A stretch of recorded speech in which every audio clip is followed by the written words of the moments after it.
Hey everyone, and welcome back to the Fanfiction podcast. I'm so excited to have you here.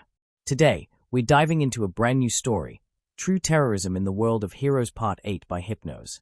Before we jump in, don't forget to like, share, subscribe, and drop your thoughts in the comments below. I'd love to hear what you think. Chapter Summary: D. Evolution: The End is Nigh. Alternatively, you all wanted me to get nuts. Okay, let's get nuts. Chapter Notes: So, I am back, and I fucking nearly didn't make it. HYPN0S here, and no, I didn't get sick or something like that. Just my melodramatic ass after trying to finish this chapter. So a little update on everything. First off, I got vaccinated, and apparently on time as stocks on the vaccine used on me were dwindling.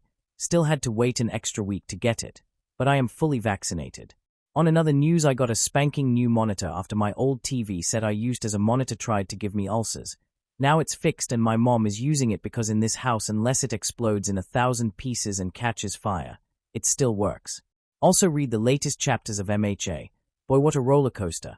Like holy shit, my boy Midoriya needs a hug. Everyone got to do their part, and I will riot if next chapter doesn't include a sparking Izuku gag because boy, he looks like shit. Probably smells like it. Also the nod to Berserker with his look, which is utter scary. It resembles the Berserker armor in so many ways that's scary. I don't know if this was Horikoshi trying to insert Izuku's original hero costume design where he looked like a crazy rabbit man, but the final result is impressive. Also, I am done talking. This chapter took me a fucking eternity to make, remade it 5 times in a specific spot because I didn't like it. So yeah, you might notice, you might not. Either way, I am gonna shut up now. Enjoy the chapter. See the end of the chapter for more notes. Chapter 15. D. Evolution: All Might was angry. Boom. Crash. Splat. Okay, make it really angry.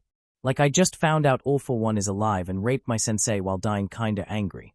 The kind of anger that boils the blood, burns the muscles, and just makes you want to rip a motherfucker's asshole. The symbol of peace wasn't smiling, this many noted. Police officers moved out of the way as they kept the line and gunned down every single bow that crossed them. Heroes, both veterans and newbies, kept silent, or as he simply tore bow ranks like tearing tissue paper. Civilians jumped out of the way, not wanting to be caught in the warpath of All Might, and villains who took advantage of the chaos and stole to their heart's content straight up jumped out to the nearest hero for protection. No one had seen All Might angry. No one had seen All Might without his smile. Today both happened, and no one wanted to be the stupid idiot that brought this up. Splat. Of course no one told that to the troop, who seemed to be lacking a sense of self-preservation. Launching a direct, coordinated assault on everything Japan. The army had been deployed in force. The police had kill-on-sight orders against bows and any villain that might attack them and the heroes during the chaos. For fuck's sake, civilians were helping as well, doing all they could against the bows. But untrained civilians don't match much against bows, regardless of numbers. As All Might marched around, once in a while a licker would rush at him, splat. Only for his hands to blur out of existence, alongside half of the licker's body, leaving only twitching legs and a rain of blood. A nemesis rushed at him, and All Might was ready to punch it into paste, only for the nemesis to suddenly be missing its head by a white blur. Huh, these things are the shit, Mako said with a big grin as she hopped to an upcoming stranger. Blink and you lose it, as the stranger was suddenly cut in several pieces by Mako. Mako, All Might called. Hey big guy, check these out, she said, pointing at her feet. Her usual armored feet now sported 3 dangerously long, sharp and wide claws that were tied to the armored tips of her usual footgear, fresh out of the labs. Whatever those death claws have for claws, it is fucking awesome. The eggheads decided to harvest their claws. Now I have new shoes, she exclaimed with a grin as her left leg blurred out of existence. BAMM. And so did the torso of the tyrant close to her, caved in and with its organs rendered to shreds by her new claws. This rabbit has claws, motherfuckers. Mako, for fuck's sakes, Ryukyu snapped as she turned into her dragon form, easily crushing an approaching lick between her large claws. Behave. She is right, All Might stated.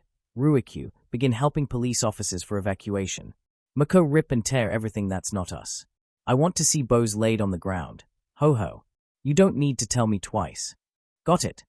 All Might nodded as he casually moved to the side, letting a licker pass him, only to grab it by the ankle, twist it, then slam it with fury to a charging. Was that a T-doll? Splat. The doll was all wrong. Gone were its more human features. The skeleton was exposed, showing it in a purple coloration. Strange cables that made the mockery of muscles helped move the joints. There were no organs visible, just bones.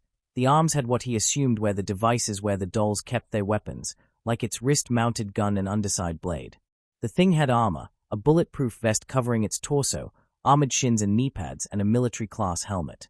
If it wasn't for the fact the thing was literally bones and a human face, he would confuse it for a member of a military force. The hell? Mako muttered. Looks like the troop decided to upgrade their dolls, All Might said as he stomped at the head of the doll.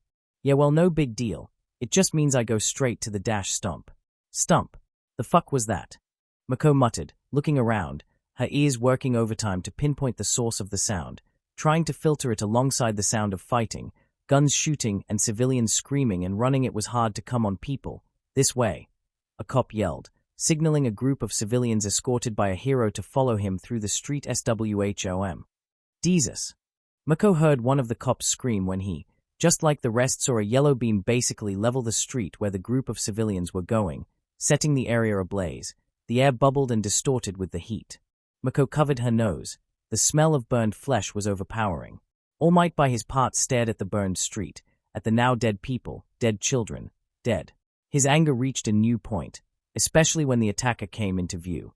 It was massive, as tall as the zero-pointer, armored. It looked like a bird with the head and how the arms looked like meaty wings.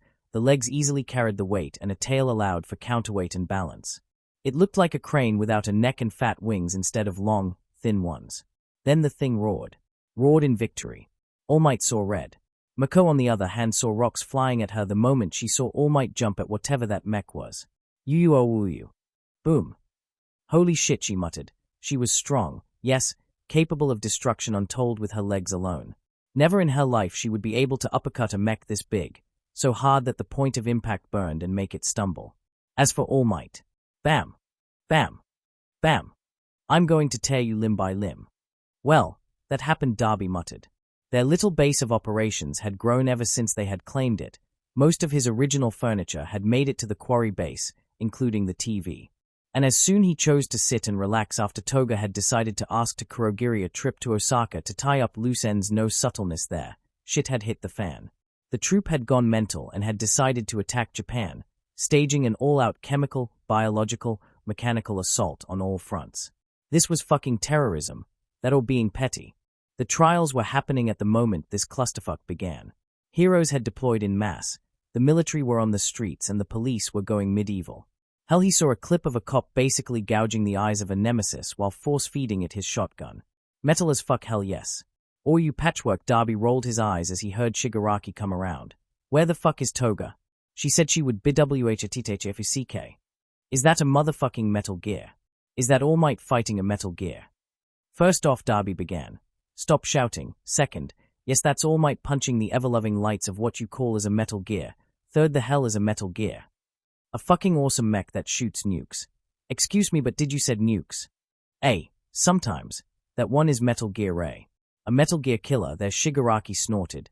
So much of a killer that it got killed by an outdated model that was lacking its railgun. Holy shit, I want one, Darby muttered. Everyone wants a Metal Gear, Shigaraki said, taking Darby's control and started to shift-trough the channels. When this began? About 5 minutes ago, 10 give or take, Darby answered. Where did Toga go? She asked Kurogiri to make her a portal to Osaka 15 Minuo. Darby there realized everything. Toga was in the middle of that clusterfuck, doing who knows what. Kurogiri, Shigaraki muttered. Kurogiri, he snapped, trying to get the attention of the Mistmano bartender. A black portal formed in the middle of the room. About time, make a portal to Osaka, we got to find Toga. Then Toga emerged out of the portal, slowly taking several steps forward. That was fast, Darby muttered as he stood up, only to see Toga fall to her face, then curl on herself. I found her near one of the schools, Kurogiri stated as he manifested his form and kneeled to her body. There was a purple mist that was subsiding on the school grounds. Everyone was dead, he commented. Holy, she killed them all. Darby wondered. Her knives are still sheathed. I found her near a girl that clawed her own throat open. Both Darby and Shigaraki looked at Kurogiri in shock. Excuse me, what? The Decay user asked. Did you just say everyone killed themselves by inhaling that shit and Toga here got a whiff of it? Most as dash. Toga there uncurled, back on the floor, then began to bend upward, as if something was pulling her from the stomach. Then the skin on her hands exploded, skin peeling as if peeling a banana and flaking apart as ash. exposing the muscles underneath as the blood there coiled around her hands and her nails gained a strange coloration. Jesus! Darby jumped back when Toga's eyes went red. Then drowned in blood she cried off. Her mouth opened in a silent scream as she breathed cold, steam coming out of her open mouth as her fangs grew more. They could hear bones creak, crack and muscle tear and put themselves together under her skin, her veins visible as blood simply moved on its own volition. Skin simply seemed to bubble as she sweated some sort of goo. With a gasp she stopped, body relaxing as the blood she let out began to be sucked back in by her skin, only drool coming out of her opened mouth. She was still breathing. Kurogiri Shigaraki began. Yes. We have a fucking doctor that knows this shit.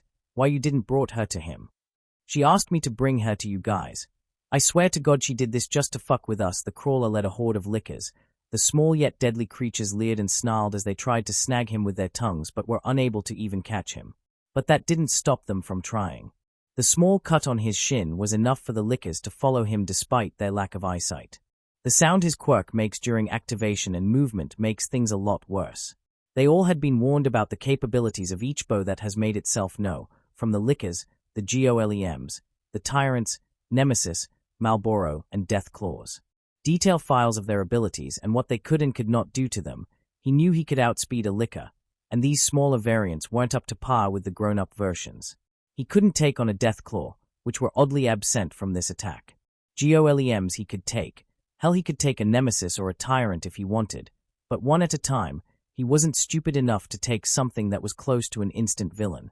Gliding to the side of a building, he moved to his right, avoiding a piece of slab launched by a Nemesis, so said bow got hit by several high-grade rounds to the back by the JSDF that began to pour in the streets with coordinated effort and began shooting that didn't look like a quirked human or something copied and pasted. With a deft movement, he shot away of the building as a barrage of bullets tore the chasing lickers apart. Landing on the ground and keeping movement, the crawler hooked one arm to a nearby Nemesis. With momentum on his side, he literally yanked the Nemesis off its feet and made it crash to the ground. There a group of JSDF soldiers swarmed the fallen bow and began to shoot it point-blank with no mercy. Slowly stopping and regaining his footing, Koichi stared at the destruction around him, the fighting, the chaos and fire. The screams. It reminded him of the events on Narahata, the instant villains. Of 6. Raising his hand, he began to fire several pressurized air blasts at any bow that was about to attack any hero or civilian. Crawler. Koichi turned around, seeing a licker way too close for comfort, suddenly bouncing away by an invisible force in front of him. Gentle, he said, seeing the gentle criminal approach him. This is chaos, my friend. Majestic just formed a team to lead these things into kill zones. You in? Yeah, cannon. Bam. Mount Lady snarled as she landed with a ground-shattering slam, the massive mech that she had just kicked in the chest taking several steps back as it crashed to a building, only to start moving again. Bullshit, she snarled again as she rushed at the mech again. That kick should have caved the armor. It did against an executor class, she thought with a grimace, hating the fact the troop made a mech that was leagues above the executor class super mech employed only on search and destroy missions against villains with death sanctions given by the government itself and acted as a security line in Tartarus. And the damned thing was taller than her in her gigantic form. Oh, she was pissed. Especially when she arrived, she saw the damned machine set people on fire with a freaking groin-mounted flamethrower. The mech, now fully recovered, swung its sword at her, only for her to duck and launch a devastating uppercut at the arm holding the blade. The machine might be sturdy, but is not fast enough compared to her, so she was going to take advantage of this. If one punch or kick wasn't enough to shatter its armor, then 100 will do. Moving away of a swing of the mech, Mount Lady grabbed the offending arm with her own, then hooked her fingers on the hip of the mech, and then lifted. She screamed as she forced herself to lift something probably heavier than her. Once she felt she had done it, she rose the machine over her head, then slammed down. Bam! The metal gear crashed with a mighty explosion of debris and dust, causing cars to upturn and windows to explode. Mount Lady panted. This wasn't her first opponent that was at her height. It was the first to feel no pain whatsoever. Slowly groaning after such exertion, Mount Lady took 2 steps. Shink. Ahhhhhhh. She suddenly screamed as she looked down, her shin, something metallic. In panic, she forced herself down and punched at the downed machine with all she had in the face. One of her fists got caught. Then with a show of strength she knew this machine didn't had, she was tossed away. Flying away, she saw she was heading towards a building. She could clearly see people inside. So she made a split-second decision. For the people inside, the panic of seeing the massive form of Mount Lady heading towards them only got worse when a normal-sized Mount Lady crashed through one of the windows and tumbled across the carpet-covered floor, blood and glass shard flying around. One of the people inside slammed his hands on the ground on panic. The carpet began to come to live and enveloped Mount Lady, arresting her roll and prevented her from crashing to the wall. The Metal Gear, now without an opponent, stood up, showing some damage from its fight with Mount Lady, but not enough.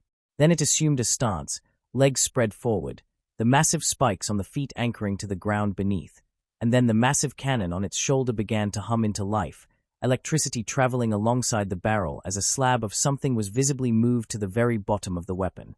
Then it fired it. The air displaced as the shot was fired. Right at Tokyo. All Might kept pounding. His fists tore the metal that composed the skin of this massive mech that was resisting from falling. But he will be damned if the mecha's right wing was gone in an instant, a rush or air and shards of metal that moved All Might away, sending him flying towards a building and crashing in it. The mech let out a pained roar as the wing fell to the ground, a red-hot rim visible from whatever it fired at it as liquid came out of the severed limb. All Might looked at the mech, scowl growing even greater. He had heard from the comm lines that there was another mech deployed in Musutafu. With a growl he shot onward to the mech. The area where he landed was no more as a rain of missiles rained on it. All Might saw the remaining wing was the reason for it, missiles fired by it. All Might narrowed his eyes. OOOFFFF. He let out a small gasp as he was suddenly tossed to the ground, crashing on the unforgiving ground and rolling, only stopping when he dug his feet to the ground. Looking up he saw that the mecha's tail was the reason as of why he flew by. The mech let out a vicious roar of triumph upon hitting him, the remaining wings suddenly opening up from the middle and with a metallic hiss a massive blade came out, glowing yellow and steaming. The thighs of the mech suddenly opened, exposing machine guns mounted on them, aimed at him. All Might narrowed his eyes. This thing had just exhausted his patience. This thing was dead. It just didn't knew it yet. With a snarl he shot onward, each step cracking the ground as the machine guns suddenly opened fire at him. He ignored the cries of fellow heroes to stop. This thing was going down. As each shot got close to him, All Might began to actually slap each shot near him. Like swatting flies he continued his inhuman rush at the machine. A split decision and he moved left, grabbing a car and then tossing it to the mecha's left gun. The car blurred as it was tossed. Boom. The machine gun exploded. Boom. Then the other. The mech let out a roar of anger as it suddenly jumped at All Might, bringing its blade down to the symbol of peace. Crash. The ground shook as the Metal Gear's total weight and momentum directed at the blade met All Might that held the blade with both hands, an angry growl on his face as the sleeves of his suit began to flake off. Hot, he thought as he held the blade with his hands. But not hot enough. With a mighty heave and muscle flexing, the symbol of peace broke the blade in two, sending one part away and crashing to an unfortunate tyrant that got bisected in two by the still hot shard. With his left hand holding the other blade, All Might suddenly brought it downward, alongside the mech that was dragged alongside. But the mech was ready. It opened its jaws and a glow began to emanate from it. All Might would have none of it. He channeled one for all. He dug deep. He dug into the light. Then ground around All Might burned as he shot onward.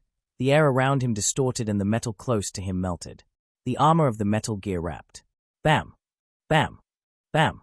Car-sized craters that glowed angry red appeared on the machine's armor, wrapped and distorted as the machine took several steps back after such damage. Then All Might was above it, half of the head of the machine gone, the edges glowing red as it burned.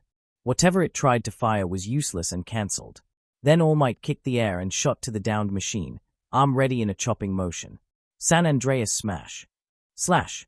Every hero had their jaws meet their ground as the mecha's upper torso suddenly was separated from the legs, and the ground was separated by a burning chop-like line.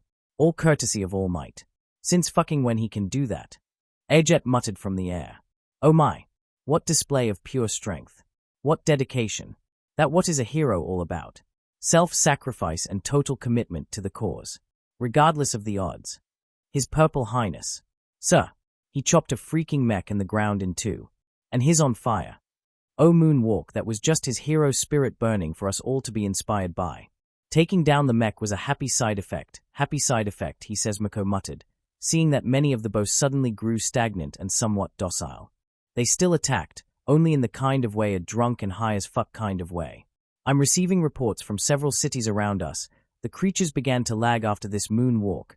A hero dressed in a spiked black shirt and pleather pants with silver-like shin guards and knee pads, and an actual mullet, said as he tapped the floor twice and the liquors near him began to float away, picked off suddenly by airjet. Then these mechs, this one and the one in Musutafu must be transmitters, sending orders to these things. Their attacks have been coordinated, Ryukyu in her dragon form said with a growl. Then better hope the guys in Musutafu can take that one too, because we still have our hands full, All Might exclaimed, pointing at the chaos around them. I highly doubt this is permanent. They are bows. Surely the mech was a transmitter for coordinated assaults. Now that is gone, they are lost, but not for long. They must be pre-programmed to attack anything that's not them. Pick them up before they recover. All Might bellowed. Hi. I take no orders from you. Mako, for fuck's sakes, just start kicking.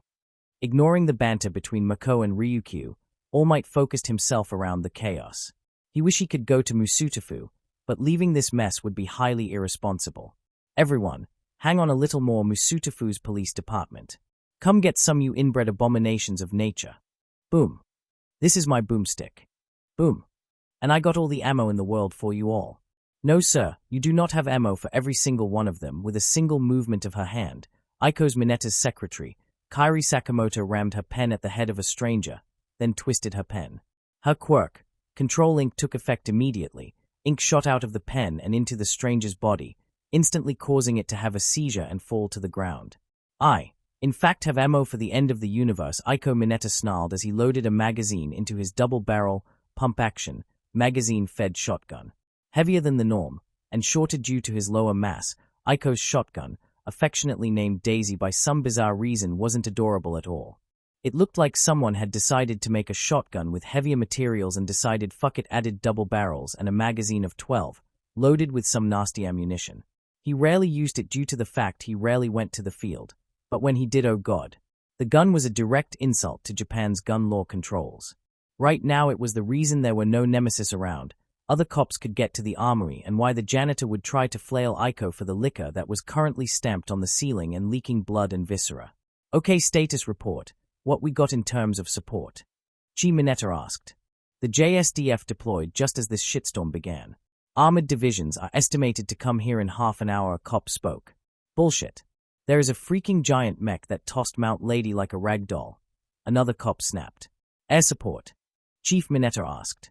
That's closer, and deploying everywhere as we speak. The attack lacks aerial support, so this is an advantage we got. I don't like this. Feels weird, Chief Mineta stated. You too? The cops asked at the same time. Huff. Never mind. Stock up in guns and bullets. The nastier the bullet, the better. You have full authorization to use your quirks in every capacity. Lethal force is authorized on every bow and collaborator of the troop on site. The Diet won't like it, Sir Kairi replied, hearing a scoff of her boss. The Diet can suck my dick until the end of times. They make the laws, but we are the ones enforcing them. Save lives is our motto.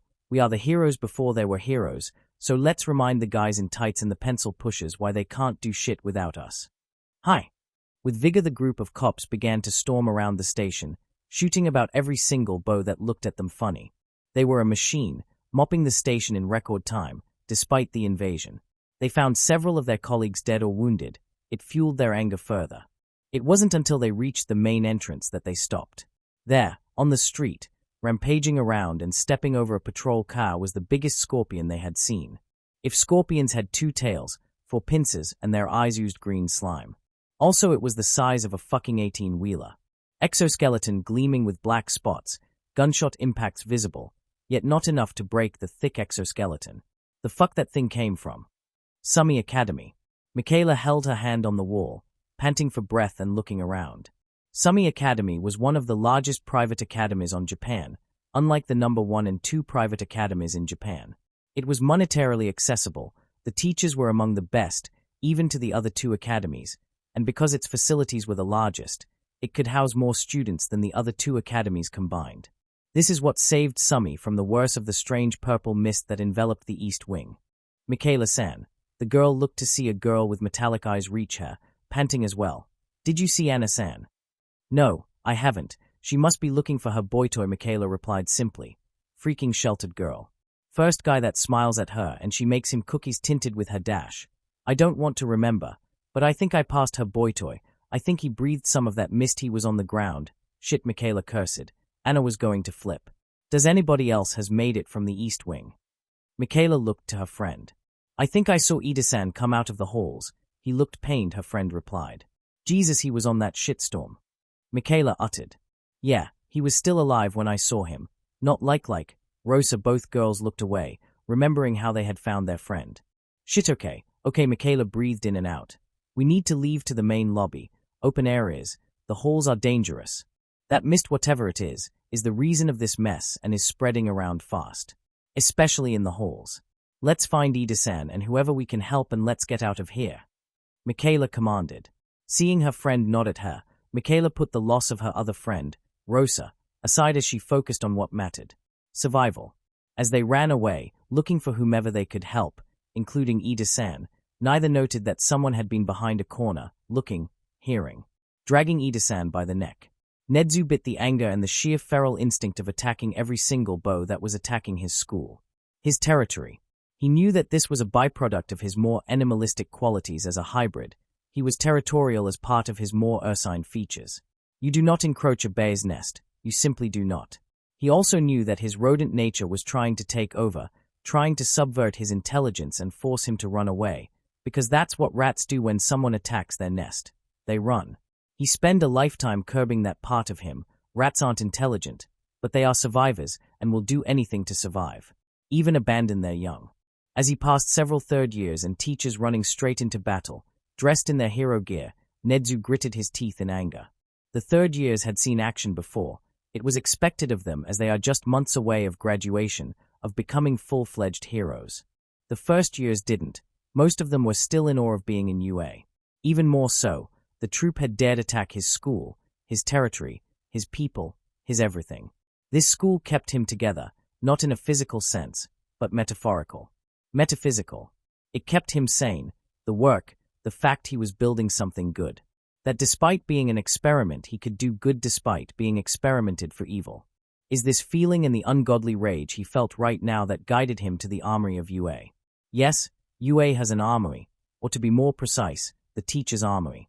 Because the teachers tended to spend more time in UA than anywhere else, most, if not all of their equipment was there.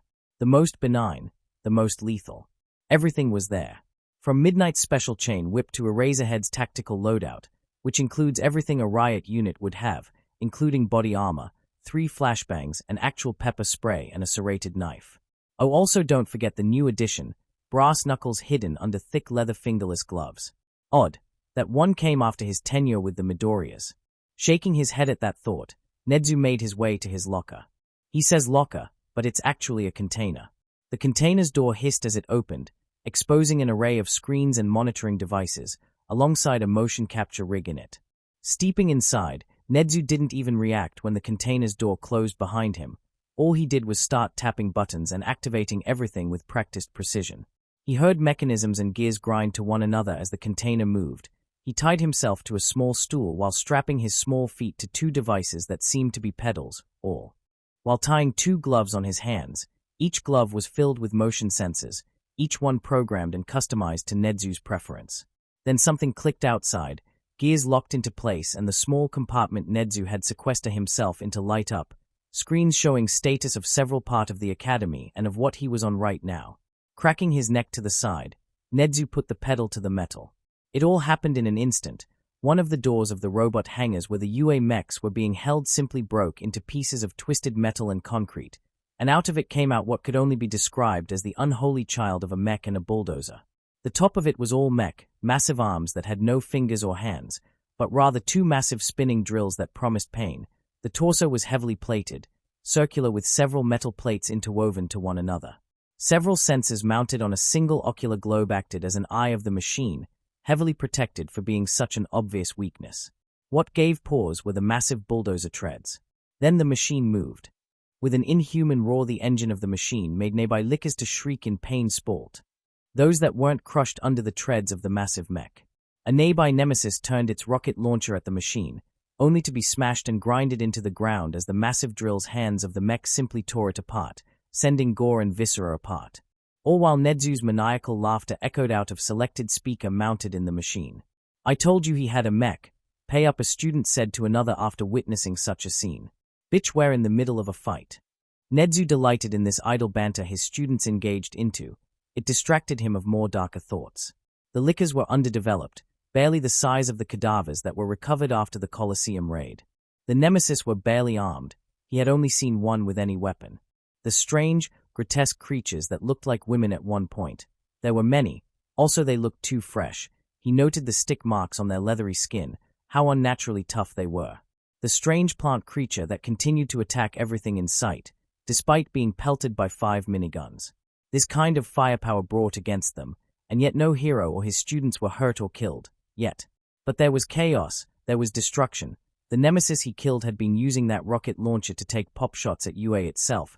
There were 10 huge holes made by the rockets in the building. This is a distraction, Nedzu thought with a grimace. It all reeked of one, a horrible distraction. Keeping their forces occupied so not to help Musutafu proper and the heroes there, not to say about Talk SWOOMH. Nedzu looked up, seeing a small trail of something. Following the trail, his blood boiled even further. Now the school had a massive, really massive hole on the building. At least 3 floors had been affected. He could see to the other side.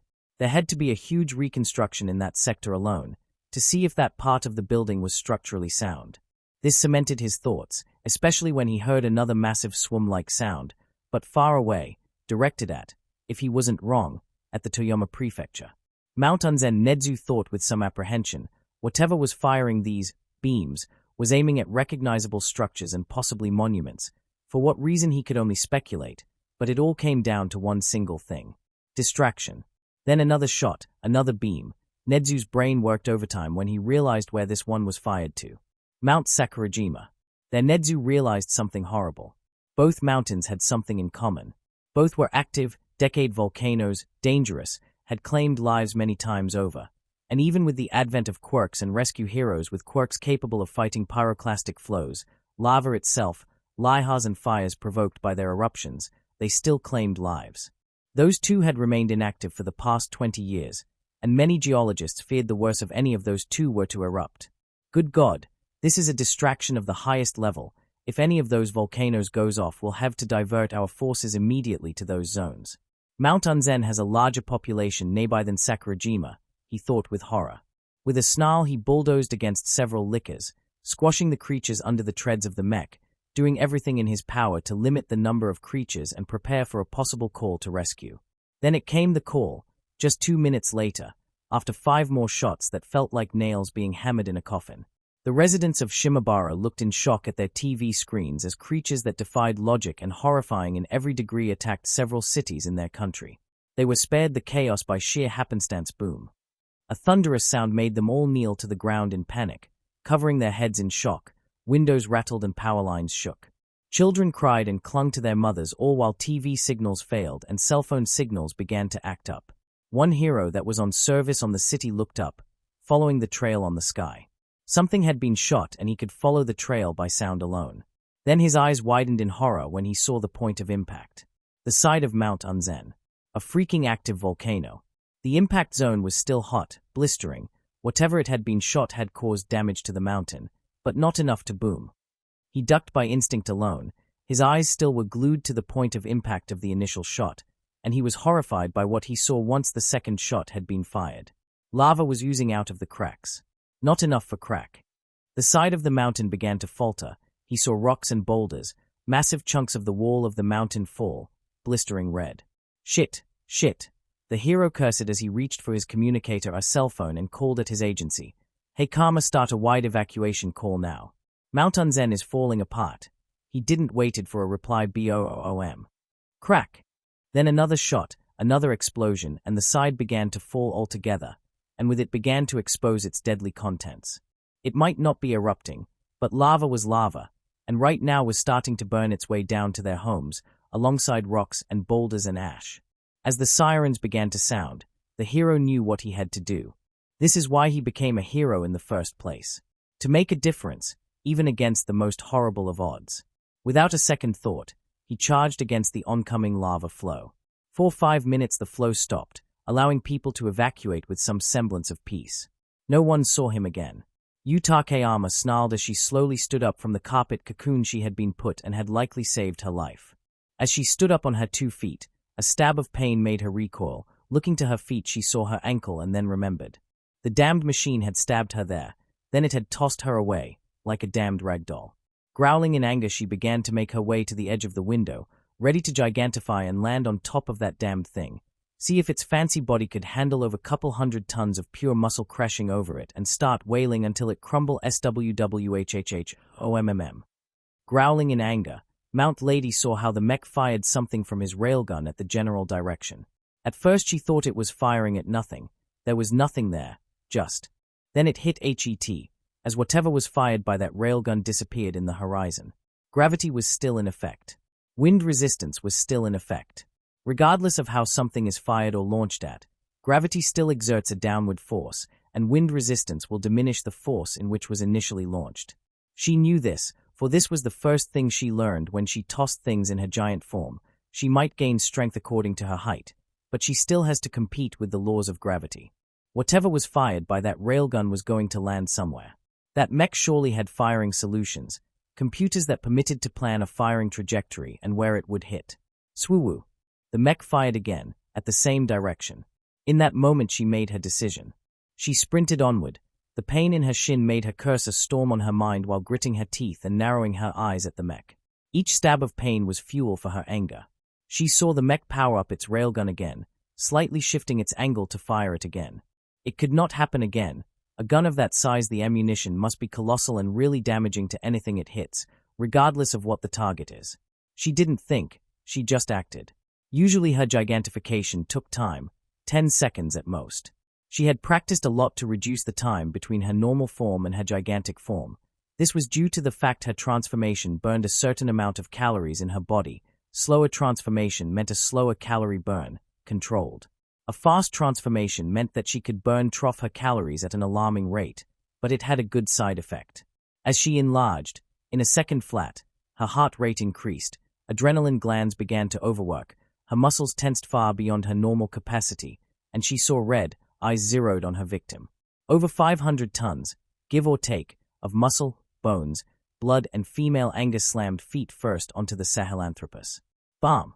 The sheer impact caused the metal gear to topple face first, boom, and to discharge its railgun to the ground, causing it to break immediately. But Mount Lady wasn't done. She had 1 minute of undiluted anger fueled by pure adrenaline, and her mind was already made up on how to deal with the mech. Reaching with both hands, Mount Lady grabbed the mecha's railgun, then yanked once. Then again. And again.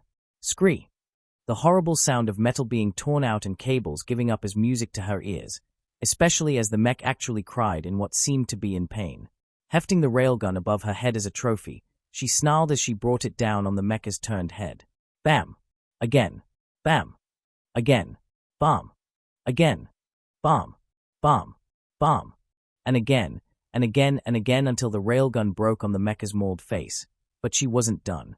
Kneeling down, she grabbed one of the arms, the one that had stabbed her in the shin, then brought her foot up as she roughly manhandled the limb BOOMMM, and viciously brought her foot down, crushing the joint and ripping the limb right off. Tossing it aside, Mount Lady snarled as her left knee dug on the back of the mech, and her hands found purchase on the head. Then she began to apply pressure. Metal groaned under the sudden pressure applied, pistons trying to force the body back into position, the remaining arm trashing around and clawing at the ground, trying to find purchase to dislodge the annoyance on its back. Mount Lady was having none of that. She let go the neck of the mech, and instead began to squeeze the head with both her hands, applying pressure. She didn't know who began to scream, she, the machine, or perhaps someone that was seeing the fight, but there was screaming crack. There was a horrible sound of something breaking. There was liquid on her hands. But she wasn't done. She knew this thing would fight even with something akin to a death wound in human being, so she reached to clasp her hands on the neck, or something akin, so hard to see in all of this bloodlust, and began to yank. And yank, and yank, and yank. Her hands hurt as she cut herself on whatever she was yanking off, but it didn't matter, it put resistance. The thing she was yanking put out resistance. Her snarl was heard from 3 blocks. The sound of metal being torn and used as a flail echoed through 5 blocks. As her haze of bloodlust faded away, Mount Lady looked down, seeing the remainder of the mech, lacking a head and part of the back. Was that a spine? Yeah, a spine, a metallic one, laying on the ground. The mecha's body had huge gashes over it, and the spine seemed to be sharp enough to do so. Then she seized, muscles slowly but surely twitching and aching, and there it gooey. Mount Lady doubled in pain, a colossal knee buckling and crashing on the damaged pavement as her body began to steam over, her skin letting out steam out of the exposed holes of her damaged hero suit. Face looked a comical anime girl blushing. But she wasn't blushing. Sudden metabolization to gigantify at such speed had horrible backdraws. She was going to feel this for over a week, and no amount of healing in a hospital was going to help her regain her strength faster. This was an issue to a molecular level, sudden expansion to achieve gigantification. Her body was unable to handle such stress in such a short time, even after rigorous training. As she shrunk, she saw that several bows that had been around had stopped moving altogether. Some even looked lost, like not knowing what to do. Not even as the police and the army rolled in and began to shoot them, the creatures didn't put out a fight, which led her to believe the machine was some sort of transmitter, giving them orders, coordinating them. Without it they were unable to do much, but they would recover. She just knew this. As she finally reached normal height, she felt forward, only to be stopped by a pair of arms. "You did good, you spotlight thief," she heard. Slowly looking up, she saw wood. A wooden mask. "Camu, I know you loved me," she gasped or taunted, her body protesting to every action that wasn't breathing. Talking hurt. Like our love cancer, Camu Woods deadpanned as he helped carry Mount Lady away into a patrol car. "You gonna have to sit in a patrol car. All ambulances are either occupied or under attack, or were under attack," Camu said. "Just get me some water. I can weather the rest on a bed. I'm out for the count," she gasped as Camu Woods and a cop helped her into the patrol car. "I'll get you your water. Just relax. You helped a lot today," Camu assured. "You saved a lot of lives." "Damn right, I did. That's what heroes do." With those faint words, Mount Lady closed her eyes and began to doze off as the heroes and police officers began to clean up the street and mop up operations against the incapacitated bows. None was aware of a figure watching from a building, inside it, glaring. 8 hours later, night, UA grounds. "This is a disaster," Endeavor muttered. For once his fire was off when in company of fellow heroes instead of on as usual, as a display of power and control. But right now this wasn't the case. "Japan as a whole got hit by a coordinated assault," Frost muttered, nursing a small cut on her left bicep. Alika's tongue had gotten too close. Hadn't she moved, the tongue would have speared her chest, not cut her arm. "Coordinated, yes. Also sloppy," a soldier that was present suddenly said, placing a tablet in front of the heroes. "We got reports that several hero schools got attacked, not on the level than UA. Several hospitals were attacked as well, limiting healing. Police stations got it the worse. Initial estimates indicate that the cops were the brunt of the initial attack. We are talking here of a fatality rate of 30% as far as we know," the soldier said with a grimace. "They got hit the worst," Magma Dragoon stated, remembering the massive scorpion that he and the Musutafu police had to kill. "But what do you mean by sloppy? Haven't you seen the chaos around?" the hero asked the soldier. "We got electricity, we got potable water, refuge. Hospitals got hit but they weren't destroyed, and while heroes were deployed to Mount Unzen for rescue operations, those were just rescue heroes. Combat heroes are still in active duty. We got hit, yes, we suffered casualties, yes, but all this hid their true intentions. And like I said, it was sloppy," the soldier said with a grimace, one the heroes shared. "The schools," Frost uttered. "All those attacks were to hit the real targets. All that chaos, nearly every school in Japan got hit. Thankfully they only aimed at middle schools and not at preschools, but it is what they used what concern us the most, and what happened in them," the soldier muttered. "Yeah," Magma Dragoon uttered as well. 1 hour after the defeat of both giant mechs, they had discovered the horrible truth of the attack. All of it was a distraction to hit the schools with some sort of viral agent that at first killed nearly 90% of the student population in the schools. Those that survived seemed to be affected to a genetic level. Mutations on their bodies and quirks, to an unprecedented degree. Bodies modified to a degree that required years of evolution, done in the matter of minutes. Same with quirks. Once small and weak quirks seemed to evolve to a point that made them powerful, intricate, and really, really dangerous. That is if you survive, Endeavor thought darkly, seeing firsthand the effects on both those who evolved and those who didn't. On those who evolved, well, they slipped into a coma. It seemed controlled, actually timed. Recovery Girl and several medics concurred that in a day or less they would recover consciousness on their own as the brain seemed to adapt to the new changes while the body rested, like the critical update on a computer requiring a restart. On the others, however, things got nasty. Asphyxiation seemed to be the main cause of death among many of the students. So bad it was that many of the bodies presented self-inflicted wounds to their throats in an attempt to clear pathways to breathe. Others presented aneurysms that killed them slowly. Others suffered total organ failures. Things that happened to elders, people well over their 80s, not teens in their 14s.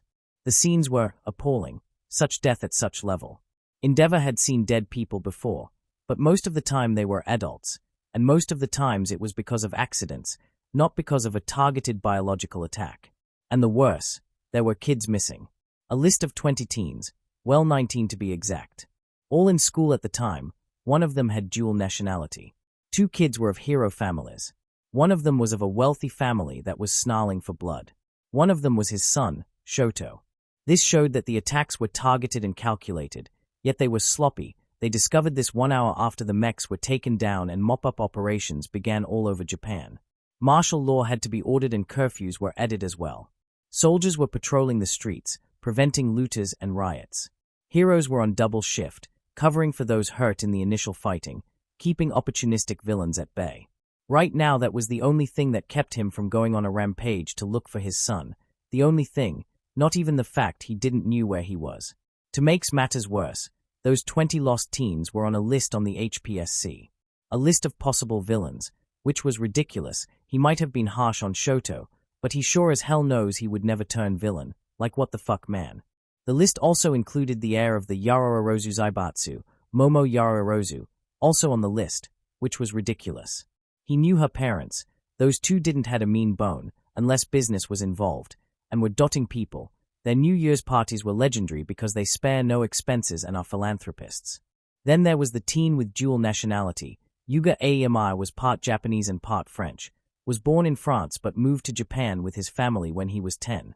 And of course, of these 20 teens missing, ignoring the fact that Ingenium's brother was among the missing, thus basically igniting the rage of Team Ida 10, was also Izuku Midoriya. Yeah, the kid that fucked so many T-dolls on his lonesome that he was among the top 10 people on the world to have confirmed kills of such was also missing, taken away during the mess, after identifying the massive mech that Mount Lady had taken down. Metal Gear Sahelanthropus. Why the hell would you call a mech that took Mount Lady head-on when an executor could not as the missing link was beyond him? This is a mess, Endeavor muttered as he looked at the gathered heroes. Right now he was among the few heroes that were high enough in the totem pole to pull rank, and with a tactical mind to send heroes where they were needed and plan accordingly. But honestly he doesn't know what to do aside tear Japan a new asshole to look for her son. But he had to remain calm and collected, take things one step at a time. And right now he had an inkling of a plan. Their plan may have been sloppy, but it got them what they wanted. Endeavor began. Destruction was merely a side goal. The end goal was the kidnapping of several talented students with powerful quirks capable of causing havoc if left unchecked or abused, but they miscalculated. Endeavor began. La Brava contacted me earlier. In past raids they had data regarding the energy readings of one Izuku Midoriya. Yes, that Midoriya, he said, looking at Magma Dragoon directly in the eyes. They seemed able to trace him thanks to the unique radiation his light emits, both actively and passively, he added. We could find them using him as a beacon. The soldier began. But it all would depend on where he is and if his light, as you call it, is powerful enough to be traced, even underground, he added. Oh, it's powerful enough, but we would need to hope he is actively using it to find him, and therefore the teens faster. But Endeavor took a deep breath. They will have to wait. That caused the gathered heroes to look at him oddly. We have both sightings all over important cities, generalized chaos and destruction, death on a scale we hadn't seen in a while. Like it or not, the teens are on the back burner until we can sort things at our home front, Endeavor stated. Right now the eyes of the world are on us. We just weathered the first assault the troop has ever launched on a nation on such a scale. How we respond, how we act, will reflect how seriously we take their actions. First we clean our home of the trash they put on our soil, then we find our kids, and then, and only then, we kill every single one of those troop bastards. This is war. Endeavor roared. So they attacked us to have their daily war, then we will answer in kind. The heroes seemed invigorated by this, actually nodding and pumping themselves for another round against anything tossed at them. Frost remained unmoving, but her eyes, covered by her mask, were focused on something else. On someone else. She saw green hair pass by. It didn't take a genius to figure out that someone might not like Endeavor's plan. It was a solid plan, but a mother's highest priority will always be their family. Inko heard Endeavor. She understood his reasoning. Right now, there was a mess of epic proportions. Hospitals were overworked, the police was being overworked, and the heroes were being overworked. She understood his reasoning. Did not mean she liked it. Walking around the campus, she saw several tents being placed and some already occupied. Most of the people inside those tents were wounded civilians. Hospitals were at full capacity, and they were prioritizing, so those wounded and in the tents had in fact minor wounds, cuts and scrapes that could be healed or treated with basic medical knowledge. The majority, however, had opted to stay because of the curfew and the dangers on the streets. There were still many bows roaming around, so much that military convoys weren't safe either. Fully armed and armored vehicles, with trained soldiers weren't safe either of bow attacks. They could be repelled, but the sheer numbers of the bows that seemed to have an innate order to link up with other bows and form packs and nests. In almost 10 hours, Japan passed from having no bows or troop operations to having several nests that the military were hitting hard and fast before they propagate. No one knows if those things can reproduce, and honestly no one wants to find out. Reaching one of the tents, Inko spotted Eri, huddled alongside several children, blankets all over them and sleeping. Many of the children in that pile were from other schools that, while not affected by the viral agent used on the middle schools, had to be moved away of them out of fear something similar might occur. Most of them had their parents around, but they felt it would be better if they hung out with kids of their ages, which had helped, in some way, to help them weather this shitstorm. It had helped Eri slightly forget that Izuku had been taken away during the attack, and they had yet to see him. At the time she was ready to her son, and even look for him, despite the fact she didn't knew where he ended up, or the kind of danger she might put herself into. Failing to see this, and failing to see that she might end up hurting Eri alongside the way had perturbed her, especially considering that her son was out there and she had no viable way to reach him. Up until Endeavor spoke and rung bells in her mind. Island, they had studied his light, they could track him. Reaching for her cell phone, she began to scroll down to her contacts list. She just hoped the call might go through. Finding the contact, she tapped it as she brought the cell phone to her ear, and hoped. She waited 5 beeps before her call was answered. Hisashi. Yes, I'm okay. Yes, Eri-chan too. No, they got him. Yes, this is why I'm calling you. Yes, I think David-san can help us find him and the other kids. Rikia Yotsubashi collapsed tiredly on the broken sofa with a huff. Today had been, honestly, a shit show. He tossed his tailored jacket away. The cuffs a mess. This was the one piece of clothing he didn't had redesigned to be able to be used for his quirk because he liked it. Now it was useless, and knowing his luck, his tailor was dead after this mess. The place he was in was a small subsidiary of Detnerat, now currently a wreck and housing several of his loyal employees and loyal warriors, who defended the place after several of those lickers appeared and began to trash it. Unfortunately, 2 employees died during the assault, a tragedy of course, but honestly it could have been worse. In all fairness, it should have been worse. It all happened so fast. The attack had been such a surprise that one of those things clipped him in the arm. No one noticed when he caved the licker's chest in. He did notice when the boy, Izuku Midoriya, was attacked by that lawyer. What a sad attempt at an attack. And also, ouch, he never imagined that frozen teeth could be a thing, and how painful it could be. He once chipped a tooth, hurt like a motherfucker, and it was just the tip, small, nothing. It hurt like crazy. The lawyer got them frozen and then shattered, so the howl in agony he heard from the man was justified. After that, well, chaos. Chaos and death, and blood. And worst of it all, Musutafu wasn't the only city hit. Tokyo got hit too. In fact, both cities got hit the worse. Skeptic had called not shy 5 minutes ago, confirming that Deka City had gotten hit too. Not bad enough thanks to its location, but the mountains that protected the city and the forests that surrounded it had played against them this time around. The few bows that had escaped the initial fighting against a city where everyone was capable of fighting had done so to the forests. Initial reports stated that the things were looking for places to hide and create nests, just like in Musutafu and Tokyo, but on a smaller scale, which worked against Deka City as a whole. It was easier to find nests in Musutafu due to the amount of bows sightings. In Deka there had been just 2 sightings, none of them leading to the nests. He would have a lot of work when he returns home. Looking up front, he spotted an unamusing worker, heading his way with 2 cups of instant noodles, already steaming and ready to eat. Rikia may be rich and enjoy supper food, but is not above to enjoy a simple cup of instant noodles. Those are a blessing on all-nighters in the office. Just because he's the leader of the MLA doesn't mean he can't shy of paperwork. Bullshit. Here you go, sir, the employee said. It's not much, but honestly it's better than nothing. The local store pretty much broke a stock of noodles that they had and are handing them to anyone who is hungry, he said as he sat on another chair and reached for the pair of disposable chopsticks that were available for the cup. Food is food. I would have to body you if you say otherwise, Rikia stated simply, only to hear the employee laugh. So true. I basically subsisted on noodles and water back at college. Cheap, easy to make, and even I used the cups for something. Clean them up and they make excellent vases for just about anything. Waste not, want not, he said, making Rikia nod in understanding as he went to take the first slurp of his food. So, Yamanaka kinda inducted me, the employee said, making Rikia glance at him while eating. As in, liberation, oh, okay. He never finished, he said, looking at a spot on the ground, a stain of blood. Rikia understood. But I get the gist of it. You see, my meta ability is blast. I can generate a small blast form the palms of my hands, not flashy, not strong. I have to be touching you for it to be felt, he explained. So why I would want this? Able to use my meta ability as I wish? Health issues. Excuse me, what? Rikia had heard a lot of things to justify the liberation. Health issues was not one of them. My hands, if I don't let out an explosion they get itchy, not a problem at first, until I went to a doctor and told me the itch was in fact the muscles of my hands basically shrinking due to a chemical buildup, becoming useless.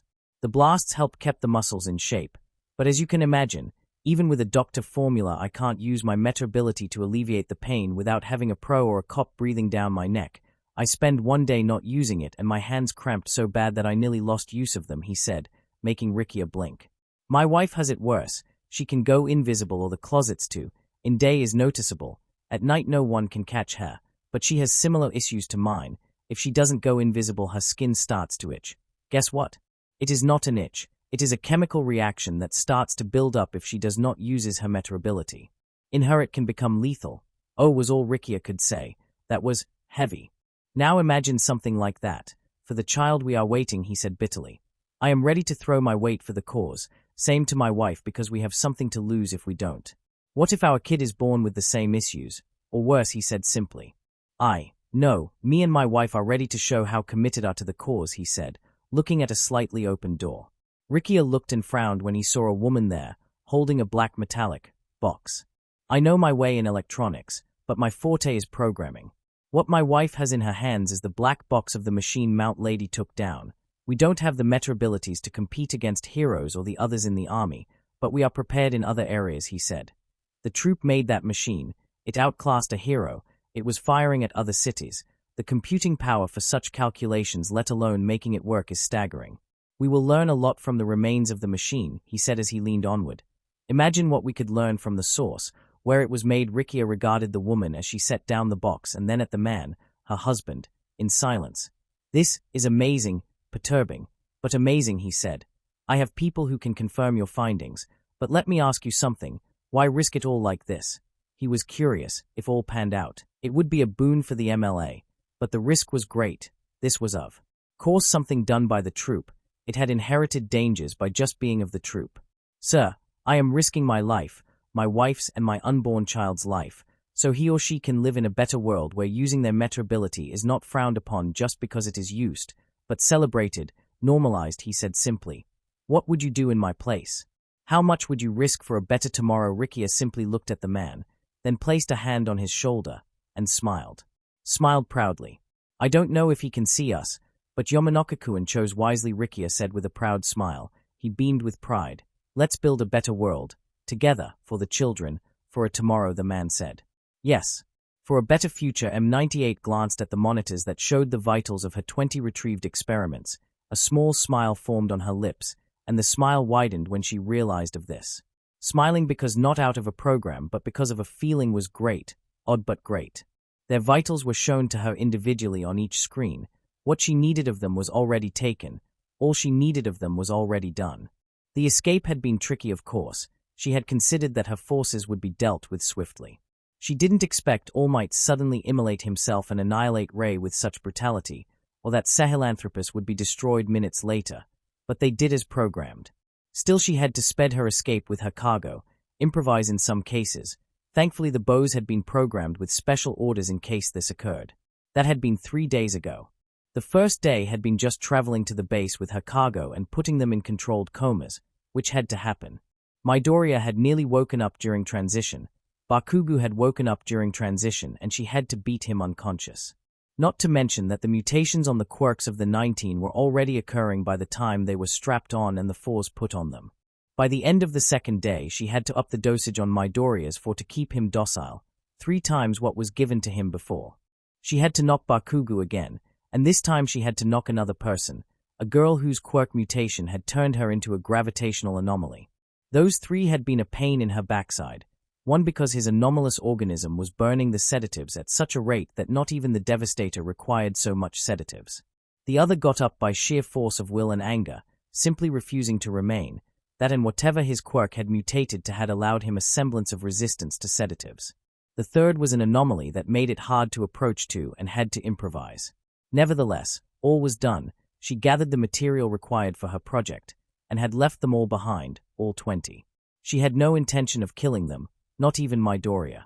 All the blood she gathered of them was safely stored, all the skin shavings, all the hair, all that could called biological material that could give a clue to as how their mutated quirks worked was safely stored on containers at freezing temperatures and separated and labeled. All while she drove what amounted to a small submarine that had capacity for 20 people, leaving the mobile base behind. She had no intentions of staying. Her next destination, the base of operations of the Asian troop in the borders of Korea ocean borders, an unamusing little island that didn't existed in any map. She knew where it was, of course, all that info stored in her head now, the entry points, exit points, what firewalls to avoid, passwords, everything. The T-dolls, they were already compromised. Hell, they were compromising every single T-doll under troop control in the world. With a smirk, M98 navigated the waters of the ocean with ease, her precious cargo stored, information already stored and sealed on hard drives. Now all she had to do was press a button and create a bigger distraction. After all, everyone expects the troop to continue their attack on Japan. Click with the click of a button, M98 was not planning on disappoint everyone, especially with all the work she had put on this. The expected abominations made by the troop led by a madman. She'll give them just that. Gasp! A frantic intake of air and the sudden constraint of his esophagus made Izuku wake up in panic. Rolling away of whatever he was on, Izuku fell to the ground, feeling a stinging sensation on his arms, but nothing compared to what was happening that was preventing him to breathe. He ignored the sound of falling devices and metal around him. The pain was too much, the panic was too much. It was like someone had wrapped their hands on the mouth of his stomach, and that panic was preventing him from breathing trough his nose, instead trying to force him to breathe a trough his mouth. He began to cough and wheeze, his actions making the room shake with his coughing and wheezing without control. Then, in panic, he stood up ramrod, trying to not fall into panic, and forcing himself to breathe normally as the pressure on his esophagus began to recede. Also, he tried to ignore the fact he had tried to vomit, and now he could feel the caustic taste of it on his mouth despite never reaching it, and the caustic feeling of it all over his esophagus and stomach. After a minute of pain, Izuku had enough, clenching his hand. Izuku gathered parasite energy, then he slammed his fist on his chest. Immediately a blue and green glow enveloped him, and the sensation faded away, yet the taste remained. Looking around in annoyance and disgust, Izuku saw that he was in some sort of room, no bigger than a hallway. Metallic walls lined the room and monitors of all sorts. Medical monitors seemed to be tied to him in some way. Looking at his right hand, he spotted a small plastic wrist device that he immediately yanked off. Immediately the monitors on the rooms began to flatline, but Izuku didn't care. The room was closed, it was well lit, and the bed he was in, a medical bed, was on the floor when he got off it violently. He didn't care. Memories began to flood his mind. The last thing it happened. The attack on the city, if not all of Japan. The Metal Gear. The skeletal T-doll that had blindsided him and took him away. The drowsiness, the pain, the sheer anger he felt right about now. Looking to the front of the room, Izuku saw that the room had a door, a metallic one, but a door nonetheless, surely some kind of pressure kind of door. Which way it opened he didn't care. Once he was in front of it, BAMM. He punched it. It stung, but he left an imprint on the metal. So he gathered arc light, BAMM. Crash. The door was blow of whatever hinges it had, landing flat on the metal floor with a dull echo as he began to walk away of the room. Where am I? Izuku wondered, looking around the strangely spare area, so white, so clean, so empty and medical. Looking back, he saw several doors like the one he had punched off, all closed aside of his. Eyes darting around, Izuku took around stock of the room he was in. It was circular, rather big, bigger than a classroom. Several doors that surely led to similar rooms to his were lined around, each spaced enough to one another. LAAS, Izuku hissed, using aura whisper to see if there was anyone on those rooms. He saw no auras in them, and because he used aura whisper at low yield, he didn't see more auras from beyond wherever he is now. A base by the looks of it. A troop base. He was in a troop base. Slowly a Doomguy-like grin began to form on his face. It was so unnatural. He was so going to enjoy tearing this place down and burning it to slag and destroying everything they owned. But first he had to assess where he truly was, location first. Right now he knew he was alone, but that could change really fast. Looking around, he spotted a door that didn't look like the other ones, black in color and with red highlights. Making his way to it, he was kinda surprised the door hissed open to the left, exposing the well-lit halls covered in bloody handprints and with the floor covered in dried-up lakes of blood. Of course, Izuku muttered, activating Armiger and grasping the Master Sword replica as it appeared in a shower of glass and light. I woke up to a troop reimagining of an umbrella lab, down to the blood splatters, he muttered as he stepped into the hall, very mindful of the area around him. The blood is dry, almost stuck into the surfaces. Must have been weeks if not months after it happened, Izuku thought grimly, seeing the dried-up, almost blaskish pools in the area and marks on the walls. He noted also that there were signs of claws, liquor claws on the walls, signs of an attack by the creatures. Bloody footprints that ended up in massive pools of dried-up blood and smears of something being dragged away. It felt like forever when he made it to a corner and began to traverse the rest of the halls, reaching later what seemed another hall filled with doors, each marked with a number and a letter. Izuku approached one, but a flashing light on the top of the frame of the door flashed red.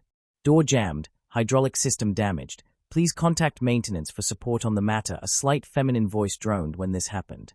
Izuku mentally cursed as he approached the other doors. All of them flashed the same message, which was worrisome. All but one. One dinged green when he approached it, sliding open with a hiss and exposing the inside. The room was small, like really small. There was a bunk bed, if you could call it, 2 mattresses stuck into 2 holes in the wall that made it as a bunk bed and small drawers for clothes on the other wall. Izuku felt claustrophobic by just being around the room. But something caught his attention. On the ground lay a single tablet. The screen is off and it was of a model he had never seen before. He kneeled to pick it up and it immediately turned on. Must have some touch based on button or something, he muttered as he began to flip around the many screens that were opened on the tablet. Interesting, Izuku muttered. Flipping around, he finally found something interesting. A map, he cheered, looking at the layout that was now presented to him. It's on real time. I can actually follow where I am, he muttered. Then a thought occurred him. And so does whoever controls this place, he added in a silent murmur. Shaking his head and knowing that the reward of knowing where he was going was better than the risk, Izuku kept looking at the map. Okay, so I was held a small quarantine room within a clinic in the 10th level. This place has 20 levels, not including the 2 extras levels underneath that are simply mechanics, he muttered, tapping the screen. Okay, I don't know where to go, he added as an afterthought, closing the map and starting to scroll on anything that might help him discover where to go or where he was, hopefully helping him make a plan on the long run. Who, he muttered as he found something. Introduction? Must be a guide for new members, Izuku muttered. Not that I need to learn about a terrorist organization welcomes new blood, but there is bound to be something that indicates where I am, he rationalized, tapping the document, and yes, it was just letters, not an introductory video. How simple, Izuku muttered as he began to scan on the document. We the troop carry the legacy of mankind blah blah blah, endured the tyranny of quirks, only the enlightened. You were selected to serve on the mobile base. Wait a minute, he reread the sentence he just read. Mobile base. His eyes scanned the document, eyes widened. Base Epsilon, made out of the original blueprints for Island, original purpose as a war base and weapon manufacture. Mobile base. Izuku read the sentence, then read it again, and then one more time. In panic he opened the map again, this time zooming out, and his breath hitched. He could see the layout of the base as a whole, and the outline gave it away. It looked like a base designed for movement, but not any kind of movement. Water movement. It was designed to move on the water. To move underwater. The implications send a chill down to Izuku's spine, and not in a using cryomancy chill. It explained so much. The speed of their deployments, their actions, why no one was able to find their main base despite the aggressive raids. The ocean was big enough for someone to hide. You had to know where to look to even find something. This revelation also allowed him to come up with a plan. Okay, I am here, Izuku muttered.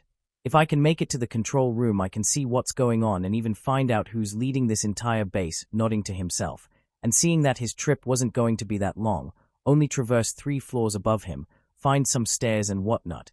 Izuku pocketed the tablet and exited the row BAMMM. Izuku spun to the floor, jaw in pain. Looking to the hallway, he saw the reason why. A tyrant, a Mr. X variant, only thing missing was the fedora, everything else was on point, including their abysmal reaction speed. Izuku stretched his left hand, the mark of the outsider glowing, then he yanked onward, dodging the stomp. The tyrant was aiming at him with the tendril attached to the floor behind the tyrant. He appeared behind the massive bioweapon, master sword in hand. Becoming smoke, Izuku dashed at the exposed back of the tyrant with great speed. This one had little time to turn before the master sword found home on its neck. The tyrant let out a gurgle of pain as it began to trash around, alongside with Izuku, who was still attached to it. Difference of mass made it obvious, but Izuku wasn't going to let up. He knew that this tyrant couldn't evolve unlike the game counterparts, which would evolve if sufficient damage was done to them and their limiter cloaks, yet he didn't risk it. With a burst of biotics, he pushed onward, the master sword replica going straight into the other way, making the tyrant seize up, but not to leave a job half done. Izuku suddenly glowed rich azure and channeled arc light. Then he simply warped away in a swing, landing several feet away of the tyrant.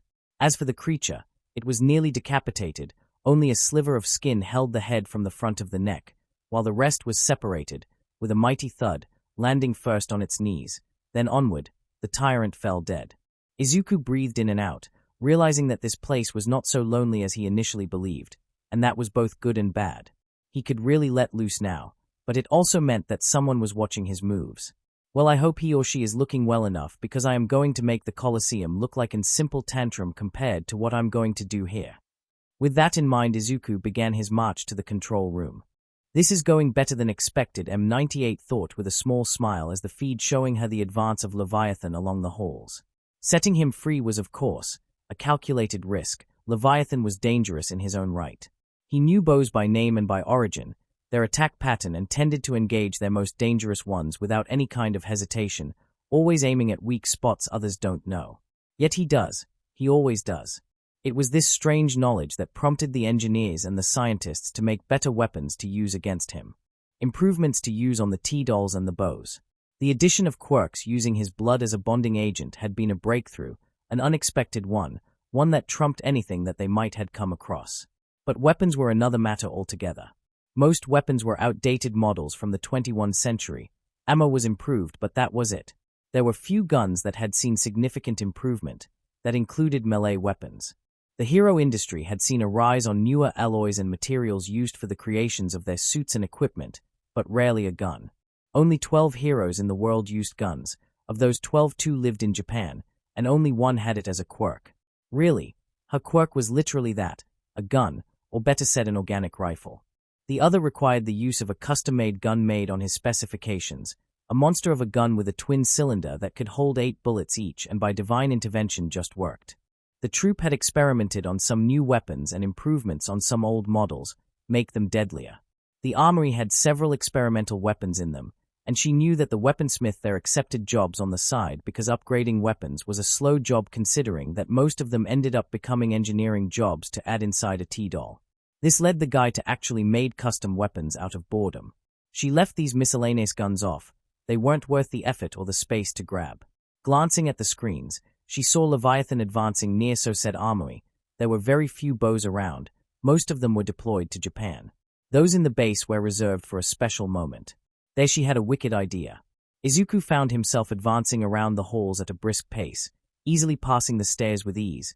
There were little bows around, if at all. Only 2 lickers after he fought that tyrant, and the signs of a massacre long done had been the only thing he had seen so far, which was worrisome. This place was supposed to be a base, the main base, manned by messed up individuals and filled to the brim with horrible experiments. So far it looked like any other base where things went wrong. Passing the various halls into the next of stairs had been somewhat of a tortuous affair, seeing all this dried up blood and bloody marks that once were humans. His mind conjured horrible scenarios of what had occurred here. HISSS. Izuku reacted like any normal person would when a door opened to his side while his mind was in La La Land. Toss a flaming, explosive hammer at the room. Boom. Boom. Boom. Okay, make that 3 flaming, explosive hammers at the room. As the hammers exploded and tossed paracausal fire and brimstone, burning the room apart, Izuku stared at it for a moment, especially considering that the third hammer had made a pool of pure paracausal fire, a sunspot that was overheating the ground. Any other person would have waited until the obvious spot of heat died out. Izuku wasn't most people. He entered the room, and while his shoes felt like melting, the rest of him didn't. The sunspot was made by him, so he felt empowered by it. It would not hurt him. The environment was another story altogether. This was, after all, a freaking sunspot, a glowing area of pure fire akin to the surface of the sun that lasted for 5 seconds. Izuku's clothes didn't suffer much damage. Aside the now slightly weathered shoe soles, the room was another matter entirely. Looking around, Izuku realized that he was in an armory of sorts. Of the melted guns was any indication. Oops, he muttered, gazing around. Honestly, he expected a bow or a T-doll to jump him and attack him right now after somehow surviving setting a room on quantum fire. Entering the room, he saw that most weapons were now useless, not that any would appeal to him. While he uses many weapons in games, honestly he seems to always gravitate to melee weapons. He would chalk it to being an All Might fan, as the man punches things. But Izuku is a warlock main and warlocks are not known for being melee powerhouses, despite their insane melee range. Hell, in Parasite Eve 2 he began using the gunblade when he unlocked it because it appealed to him and he was more comfortable with. Of course he used it on less serious runs, just for the lols. He wasn't sure if he wanted to laugh now as he beheld a goddamn replica sitting in the corner of the room. And to make it worse, it wasn't one. It was 5. 5 gunblades. Gunblades that looked very familiar to the one of Parasite Eve 2. For instance, the grip was somewhat curved, like the Final Fantasy VIII iconic gunblade, instead of an actual straight grip. From there everything was odd. The blade itself was straight and wide, more like an elongated machete with a sharp and curved tip. Bizarrely enough, the blade looked like a bayonet when you saw the gun component, a long barrel with a heat shielding around the barrel, almost reaching to the tip of the blade, but ending just short. Then there was the rest. The trigger was firmly placed near the grip, easily accessible to use, even in mid-swing. Then there was the magazine, a drum-like magazine welded firmly to the bottom of the blade and that acted as a crossguard. Aside the grip, which was black and apparently in some sort of material that improved actual grip, the rest of it was silver. Izuku examined all 5 of the gunblades, each set on some sort of casing that had at the bottom of it an actual ammo box. Also there was a terminal nearby, one that wasn't vaporized, damaged or otherwise destroyed by his attack. Checking it was easy. It was unlocked of all things, so he could read the entries, and it actually chilled him. Those were made to be used against me, Izuku muttered in shock, glancing at the file. The Tactical Melee Gun Hybrid AB 8.2 uses a special alloy created in our forges in Arizona. Using high-frequency techniques, the blade can cut almost anything with ease, but the difficulty of its creation made it so it could not be implemented on Terminator Doll's internal weaponry. The second reason was the ammo-type special wad slugs were designed alongside drill-like, hollow-pointed shotgun-like slug that is coated with matotoxin. The amount used to coat the slug is enough to kill 10 men, and the slugs are big enough that they can't fit on the internal reloaders of the doll's wrist. Mounted guns, trying to would require an entire remodeling of the arms alone for the gun barrels and the ammo to fit. Creating the AB 8.2 was challenge. Combat data regarding Leviathan shows that it thrives on close combat, and the AB 8.2 best functions on close combat. Slashing alone can cause severe trauma akin to an axe blow by a nemesis. Deep tissue damage is the least of the concerns, considering a nemesis wielding an axe can easily sever limb and cause organ trauma. The real strength of the AB 8.2 is its dual function. Swinging the AB can alone kill anything unarmored, and its cutting capabilities due to its alloy make it the best killing melee weapon. The real kicker is the shot done during the swing, as the AB can fire the slug at close proximity and cause additional damage to the target, and Leviathan hasn't shown any kind of resistance against toxins of any kind. However, the weapon hasn't been fully tested. While the ammo has passed all tests and has been greenlighted for use against All Might in a future operation, the blade itself hasn't. The alloys it was forged are resistant but highly expensive and hard to fabricate, so damaging any of the 5 prototypes can be both a boon and a setback. Similar damage can occur on the next model, and with only having 5 available prototypes makes it ill-advised. I would highly recommend testing the AB 8.2 on melee-focused targets first, with an ever-changing data regarding Leviathan's strength and capabilities. Especially after the disaster of Raxus, testing the AB on our bows would be inadvisable. They fall as fast as any other target against Leviathan. Izuku's breath had been caught in his throat, not believing this. They had developed a weapon for the sole intention to use against him because everything else wasn't working. On a primal level he was flattered. He had made a terrorist organization with an underwater base develop something to fight him directly because everything else they did just failed. It was like when villains went against All Might and they declare they had found a weakness and were going to take All Might down, just to have a fist the size of their heads meet their noses. This was different, of course. One thing was the average villain wanted recognition or spill blood because of course. Another was a terrorist organization that declared war on the world and just recently killed a president and his entire cabinet. Nevertheless, Izuku reached for one of the gunblades, gripping it and finding the grip oddly comforting. Giving it a few swings he felt the weight and frowned. The weapon was heavy, considering the size and width of the blade it had to, and this was without ammo. This was obviously designed to be used by T-dolls. There was no other explanation. Nothing else might be smart or dexterous enough to use this, and they were strong enough to use it without problems. Well, that and him, his conduit strength alone allowed him to lift and swing this without any kind of problem, not to mention his paracausal enhanced strength. Making a decision, Izuku reached for the remaining 4 blades, and one by one they began to disappear in a shower of light and crystals, alongside their horrible ammo. One of the best things about Armiger, his very own hammer space. Right now he had the replica Master Sword and the Hylian Shield replica, several flasks filled with void light mixed with copper shavings for some really nasty grenades. Elemency was the best. Also he had a bag filled with marbles. Marbles he could charge with light or stasis and make grenades off. Yes, he found a way to make grenades. Eat your heart out, Bakugu. He might be able to use his sweat explosives, but Izuku can sling suns at bows' faces. With the weapons now stored, Izuku summoned just one of the gunblades, then began to swing it and giving it a few firm thrusts. Seeing it would hold well enough, Izuku then turned to the console and began to search for a CPU of some kind. Finally finding it, attached to the wall, Izuku pried the metal open, exposing the innards, then found what he wanted. The hard drive. With a small snarl he yanked it off and then sent it to his hammer space. The heroes would like to see what was contained in this. As he exited the ruined room and began his trek to the control room, he made a mental note to take also the hard drives on places that might hold something of interest. After all, well, someone's been busy, a male voice echoed on the halls of the base. And it was obvious it was aimed at him.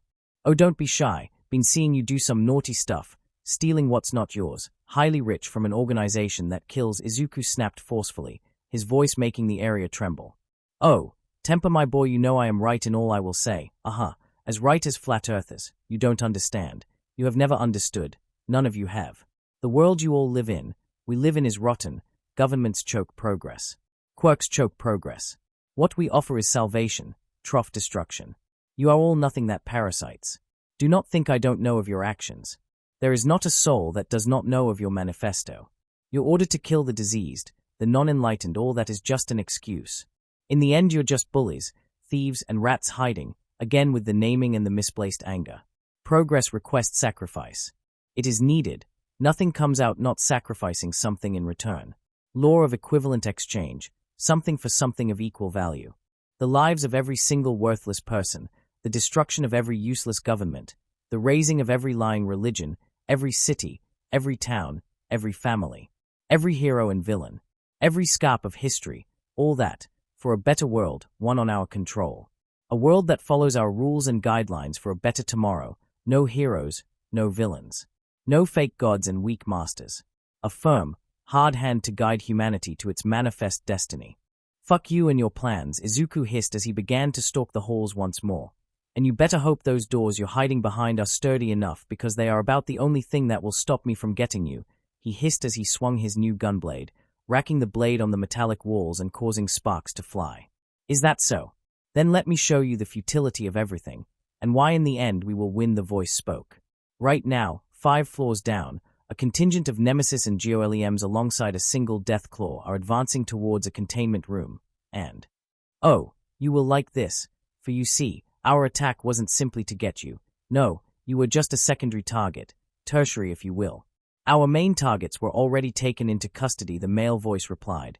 Izuku detected a hint of pride on the voice, and it made his blood boil. One of our targets was one Katsuki Bakugo that froze Izuku on his tracks. He, along other 18 teens, were taken because of their interesting abilities and quirks, just like the kid's case 5 years ago. Want to know where they went first? Now Izuku was spooked. He knew about that particular case. The police had suffered such a hit in credibility. So did the heroes. 50 kids just lost under their noses. In here you have a choice. Get to me and stop this base from reaching a rendezvous point away of the sea borders of Japan, to international waters where a ship full of T-dolls are waiting for you and your new friends. But what about the creatures 5 levels below? Well, I never said we needed your new friends alive, did we? Izuku's eyes widened at that declaration. Go to them, butcher all my bow and save them. But keep in mind, you won't have enough time to stop this base from reaching international waters and therefore the rendezvous point. Or you might not. Izuku gritted his teeth in anger. This asshole. Let this be a lesson. The game is rigged. It always is. No matter how hard you try, no matter how strong you are, you will never change the outcome of things. Fate decrees your death and defeat. Fate decrees you all suffer same fate of the 50 kids of 5 years ago. We are fated to change this world by blood and sword. No, Izuku hissed simply as he transformed into his zoanthrope form and began to walk away, white wisps of energy being sucked out of the lights nearby, neon lights sucked to his body. Guardians make their own fate. With that said, Izuku glowed green and became a mirage of neon light that covered the distance of the next stairs to go down in the blink of an eye. No, M98 hissed as he killed the feed. She had done what she had planned to do. You do not, she hissed. Seeing on another screen 18 teens rampaging around the halls, tearing a squad of Undertakers and GOLEMs like nothing. Easily 5 times the numbers Leviathan had to deal back at the Colosseum. With a sigh, M98 killed the feeds, prepared the last message when inevitably they realized of the trick and directed her submersible towards the main base in Asia, while directing base Epsilon towards its true destination, not the one she mouth-fed Leviathan and the others. She had a lot of work on her hands, and nothing would stop her. Not even fate. With a single flick of her hand and a tap on a nearby console, M98 released the NYX. Are you positive, Dave? Yagi asked over his own phone, hidden in one of the many rooms in the Tokyo Police Department, a place he chose to rest after, well, everything. I am Yagi. We found a positive energy signature that matches Izuku's light, currently solar variant. It is moving. Yagi frowned at that. David Kuhn, he must be rampaging inside whenever he is. Of course he is moving. No, you don't get it, David began. While in Island. What, he is moving in the same way he would be moving the troop. They have a mobile base, something akin to Island. His light has allowed us to draw a semi-accurate picture on what he is on. It is big, but big in the sense of a building or a warehouse. The closest analogy I can come up with would be the Chernobyl sarcophagus, but with less height. We estimate it to be 68 meters in height alone. Yagi bit the curse that was building on his throat. Of course the fucking troop would have a mobile base. They had to build those 2 mechanical monstrosities somewhere. Any indication where it is so I can go and intercept them? That's the issue, Yagi. David sighed over the line. It is on the ocean, or to be more precise, still in Japanese territory, but closing into Hashima Island. Hashima? The island was abandoned when the Nagasaki villain Tidal tried to sink it alongside the peninsula with an overdose of spice, Yagi stated. He knew, every Japanese knew about that incident. Now he wondered if the mad ramblings of Tidal of Hashima Island being a bedrock of evil were not the side effects of spice and very unstable quirk-enhancing drug that predated Trigger, or instead were the desperate attempts of a man that knew too much. No one could figure it out, as he was killed on his cell no less 24 hours later after his capture. Now he wondered. The troop must have something there. No one has stepped foot on Hashima after Tidal's attack on it. The government left it untouched after the attack. No tourists, no officials, actual caves made during the excavation of coal. It is the perfect spot to hide something. I think the same. The thing is that the speed from which is approaching, David stated. It is going fast, like ramming speed fast. We believe that whoever is piloting this base has it on collision course with Hashima Island. Great, Yagi muttered. This passed from a simple rescue to an actual disaster prevention. I heard about the volcanoes, with so many rescue heroes occupied with them. I guess you guys will have to stick with just a rescue, if we're. Ken, Yagi bitterly replied. Come again. Yagi there sat on a chair and ran a hand on his hair. David, I talked with Endeavor before getting a call from you. The HPSC clipped our wings. They want us in mainland as the situation resolves around. Even with the missing teens, they don't want to risk it. They believe this might be another move to stage another attack like the one 3 days ago. Bullshit. David exclaimed over the line. Yagi, I called Inko with the good news. If she finds out about this, she's gonna massacre the HPSC out of anger. I know, Yagi replied, gears slowly turning to form a plan. Any plan to help the teens. You're not going to let them alone, are you? No. Yagi answered immediately. But right now they are watching me. I can slip past in my skinny form, but once they get a whim of All Might not in Tokyo, they are going to riot, and I don't have the patience to deal with them right now, especially when they are right, he replied bitterly. You never liked the HPSC and instead stuck with the WHA. The HPSC is a dinosaur.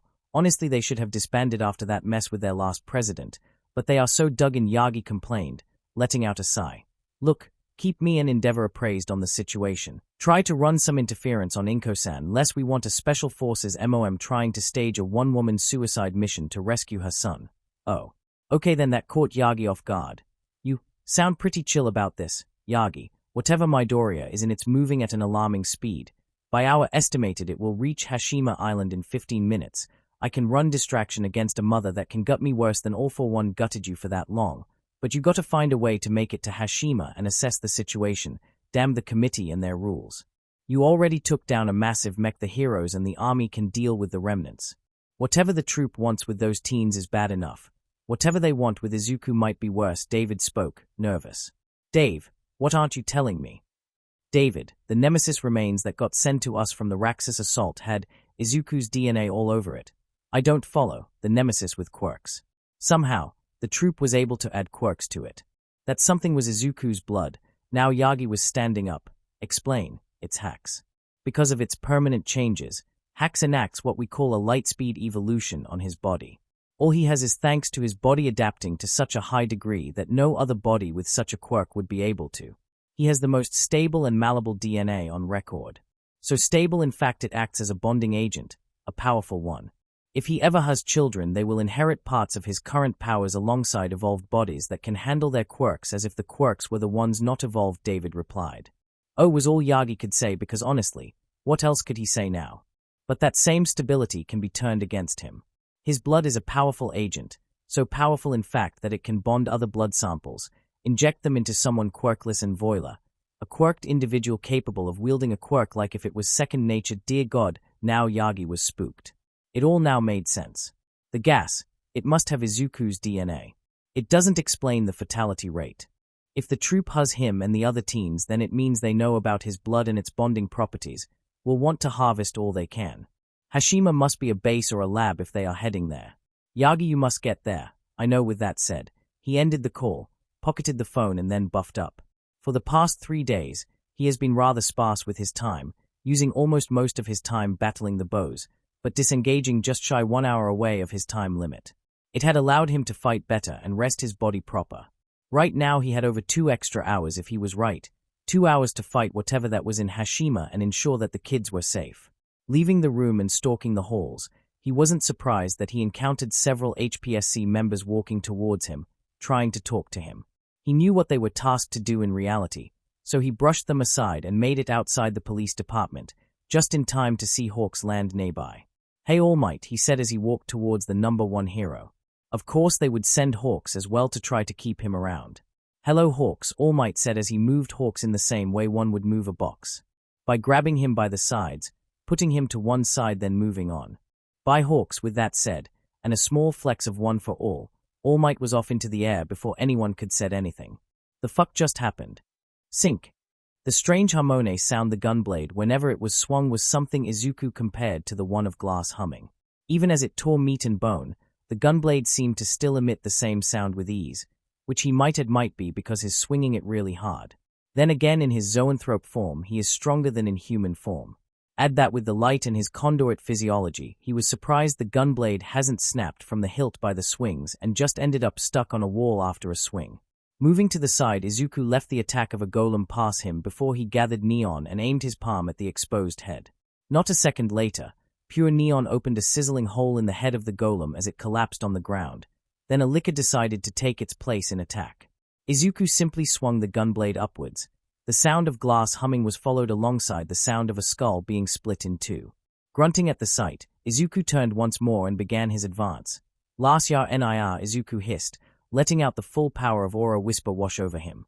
His eyes caught a mass of red that was in direct confrontation with another mass of red, and something else moving one floor below the other auras. He had to move fast.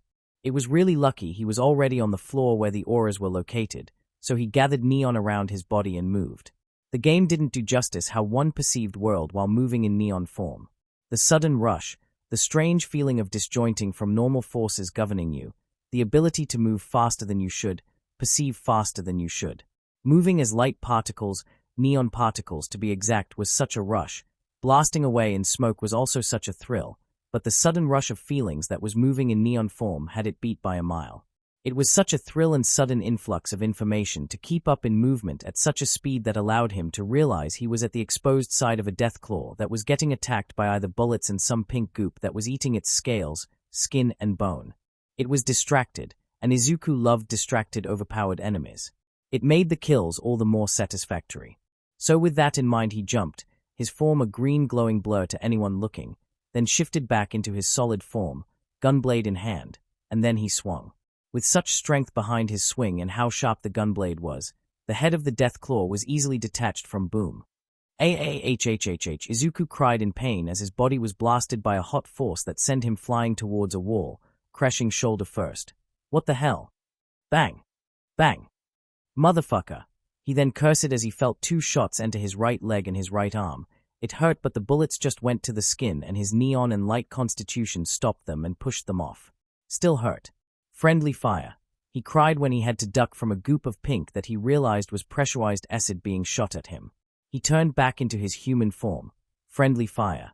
He cried again, already gathering neon on his hand to start blasting if whoever attacked him continued. Jesus Deku.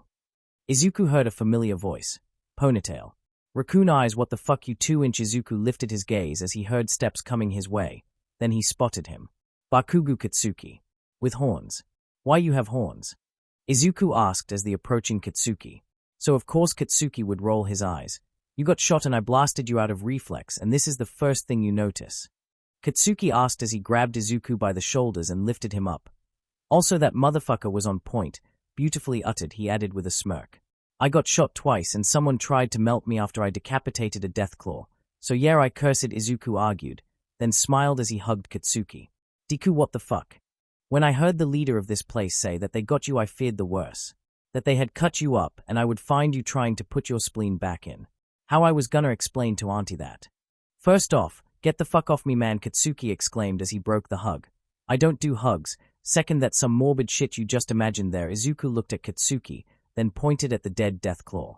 Oh fuck you, hey man, a voice called from behind Katsuki, catching Izuku's attention. There he saw several teens, all like Katsuki clad in their school uniforms, and further beyond Izuku saw the remains of several GOLEMs and Undertaker units, a lot of dead units. Mind you, present us, I kinda feel bad for trying to melt his head. A girl with fluffy pink hair, pink skin, yellow eyes with black sclera and a segmented, armored tail with a barbed tip said. Yes, another girl, this one tall, with black spiky hair tied in a ponytail, said as she hefted a considerable revolver on her hand. I'm sorry, Izuku just raised his hand, then just lowered. Nope, not worth getting mad at this. Just check your freaking fire, damn it, he called. Can't believe I'm saying this. This is my life now. Yeah, it is, Katsuki called with a smirk, turning to the group behind. Okay, asshats, fuck you, you two short stack, Katsuki answered to a short boy with purple hair that was crumpled with a lot of gelatinous balls that made it for hair and a stylish try-like mohawk. This guy here is Izuku Midoriya. I call him Deku. Everyone does. Hi Midoriya-san, everyone called. Thank you God, Izuku muttered. And now might explaining, what are you doing here? Katsuki asked. Oh, you know, Izuku began, clapping his hands together and bringing them to waist level. Enjoying the looks of the plaque. What the fuck, you think I got kidnapped when a goddamned Metal Gear appeared out of thin air and started attacking the city while the trials were going on? Izuku answered angrily as his voice made the room vibrate, rattling the walls. Well, my day wasn't roses either, Katsuki answered, his mood suddenly taking a dip, something Izuku noticed, something he noticed on everyone. What happened? He asked. It was a girl with short brown hair, full cheeks that had rosy blush highlights, and lord above she was freaking tall, answered morosely. It swept all over the schools, all over our schools. It did things, she answered as she rubbed her arm with her hand, looking away. It mutated us, Katsuki replied, tapping the horns on his head. My quirk got helluva strong too, everyone's did, he mentioned as he pointed at a kid with blonde hair and, where those Pikachu ears? Sitting atop his head. Pikachu over there can direct his thunderbolts with his fingers and eat electricity. He mentioned he couldn't even guide them first, and going over his wattage would fry his brain. You say the schools, then that mean others got affected. Where are they? Izuku asked. They are dead, a boy with a raven head spoke, the shadows around him shifting with his emotions. The gas dash, Katsuki began. Say no more, Izuku cut off. Please, just don't, Izuku said, turning around with a frown on his face. Fucking troop, Izuku hissed as he slightly let out his cryomancy out of control. Ice creeping on his hands and covering them in a thin layer of ice that steamed in the air. Looking down, with aura whisper still on, Izuku saw that red aura beneath them was still skulking about. He didn't know what it was, but it was just there, waiting for something. Okay, Izuku called out. We'll mourn later, he began. But right now we have to move. There's something underneath us. Something big, Izuku called. How do you know? The pink-skinned girl asked. I can see its aura, its life force. That's how I found you all so quick, Izuku explained. This thing is below us, and I think it knows we are here, so we better fuck off here, Bakugo helpfully supplied, making Izuku and several teens to roll their eyes at his crass but truthful words. Where now, Deku? Let me see, Izuku said as he summoned the tablet from his armature and began to check the map. Okay, we are here, he said, pointing at their current location. I was heading here, the command center. This is a mobile base, a base underwater, and the leader is here, Izuku explained. So I imagined we all go there and we each get a hit on him, he said with a small smirk, one the group mimicked. Fuck Deku, you got bloodthirsty, Bakugo said. I have been kidnapped twice and drugged, twice, Izuku said as the tablet returned to the armature. I am past beyond the point of being nice. Right now I want to rip and tear until it is done. 3 minutes later. No one, not even Bakugo, knew what Izuku meant by rip and tear at the moment he uttered that sentence. He looked honestly done with everything the troop had done so far, which, to be honest, he was right now in the same wavelength as every single person in the world regarding the troop. However, Spalt. You. Spalt. Useless. Splat. Abomination. Izuku roared as he held a tyrant upside down with his arms, all of them, ramming it head first into the ground until the neck cracked, then in a display of utter bloodlust, rammed his feet on the head, and began to glow a rich azure color. With a scream that rattled their bones, Izuku tossed the tyrant upwards, all while the head and its spine got stuck in a gruesome fashion under his feet.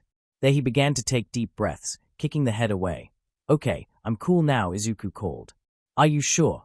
The girl with the large spiky ponytail, glancing around a devastated hallway filled to the brim with corpses. Corpses Izuku had fought and killed.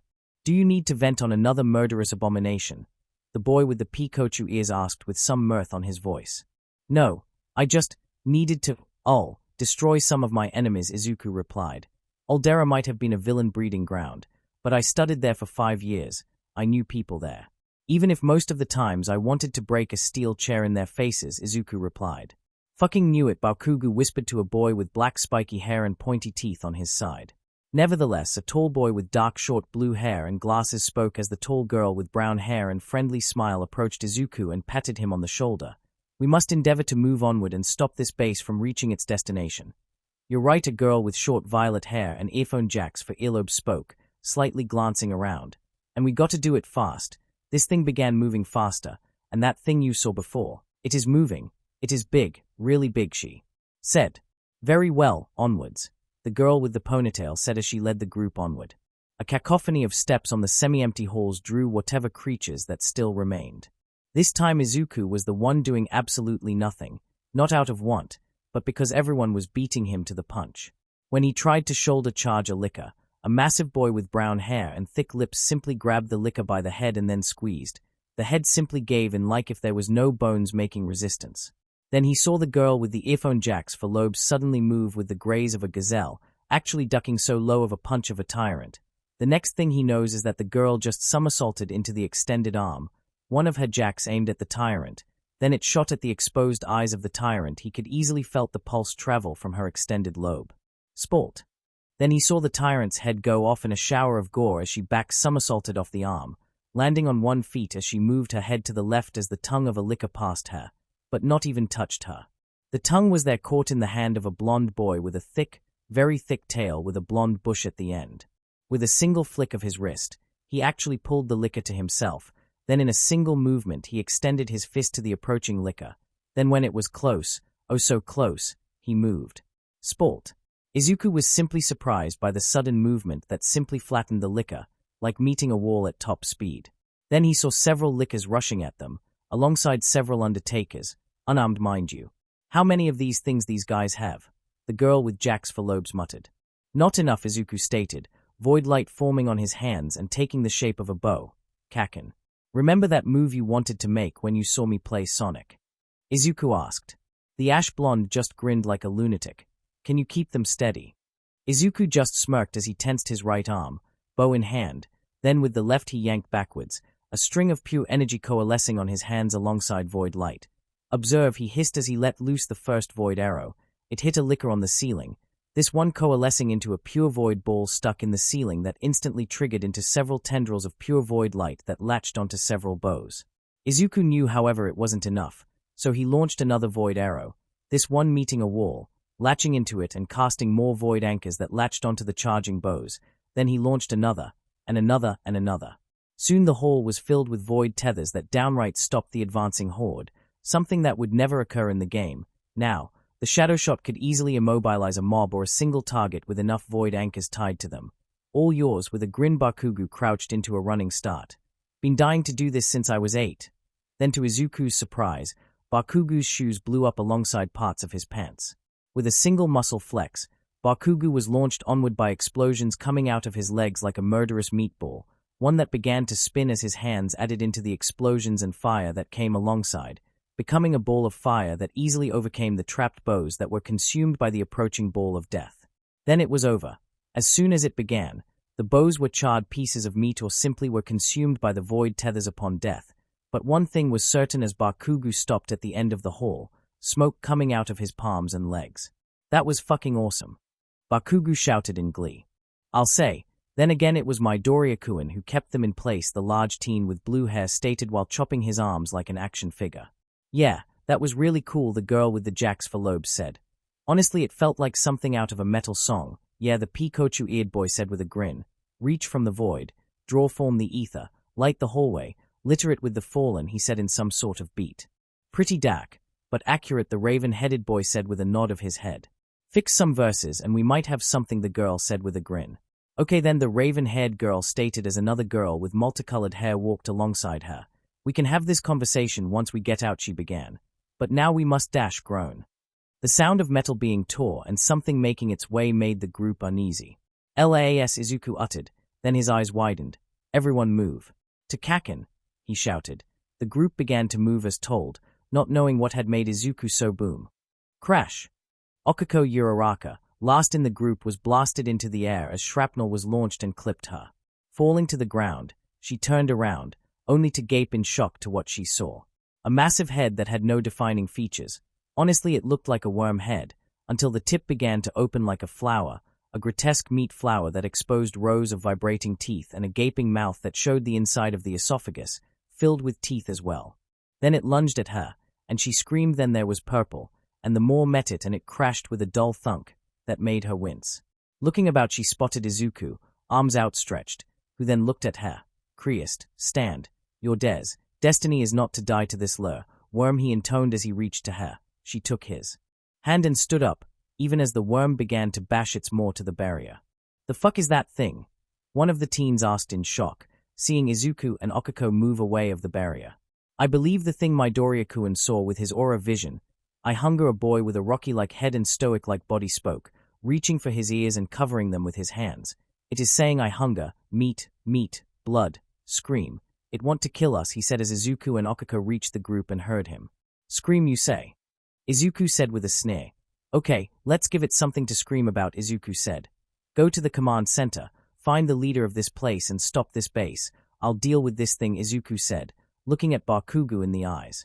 This is no time for heroics, Deku, Bakugo said. This is not heroics, Izuku said. This is me dealing with the trash, he said as he took a deep breath. Krii lun aus. He shouted, hard, the violet wave of energy impacting the worm and making it trash angrily. Gan la has. Then he shouted again, and the worm again shrieked in pain. Witness me. Izuku snapped as 2 kamas of pure stasis ice formed on his hands. Silence and squall, and then he rushed at the trashing worm. Jesus, this is no time for suicidal chants, one of the kids said as they rushed away of the fight. What do you mean? Okako asked the teen in particular, a lanky boy with black hair and a wide mouth and very big elbows and knees. Mad Max. Some crazy guys would say that before literally going to their own deaths with others watching. Jesus Deku.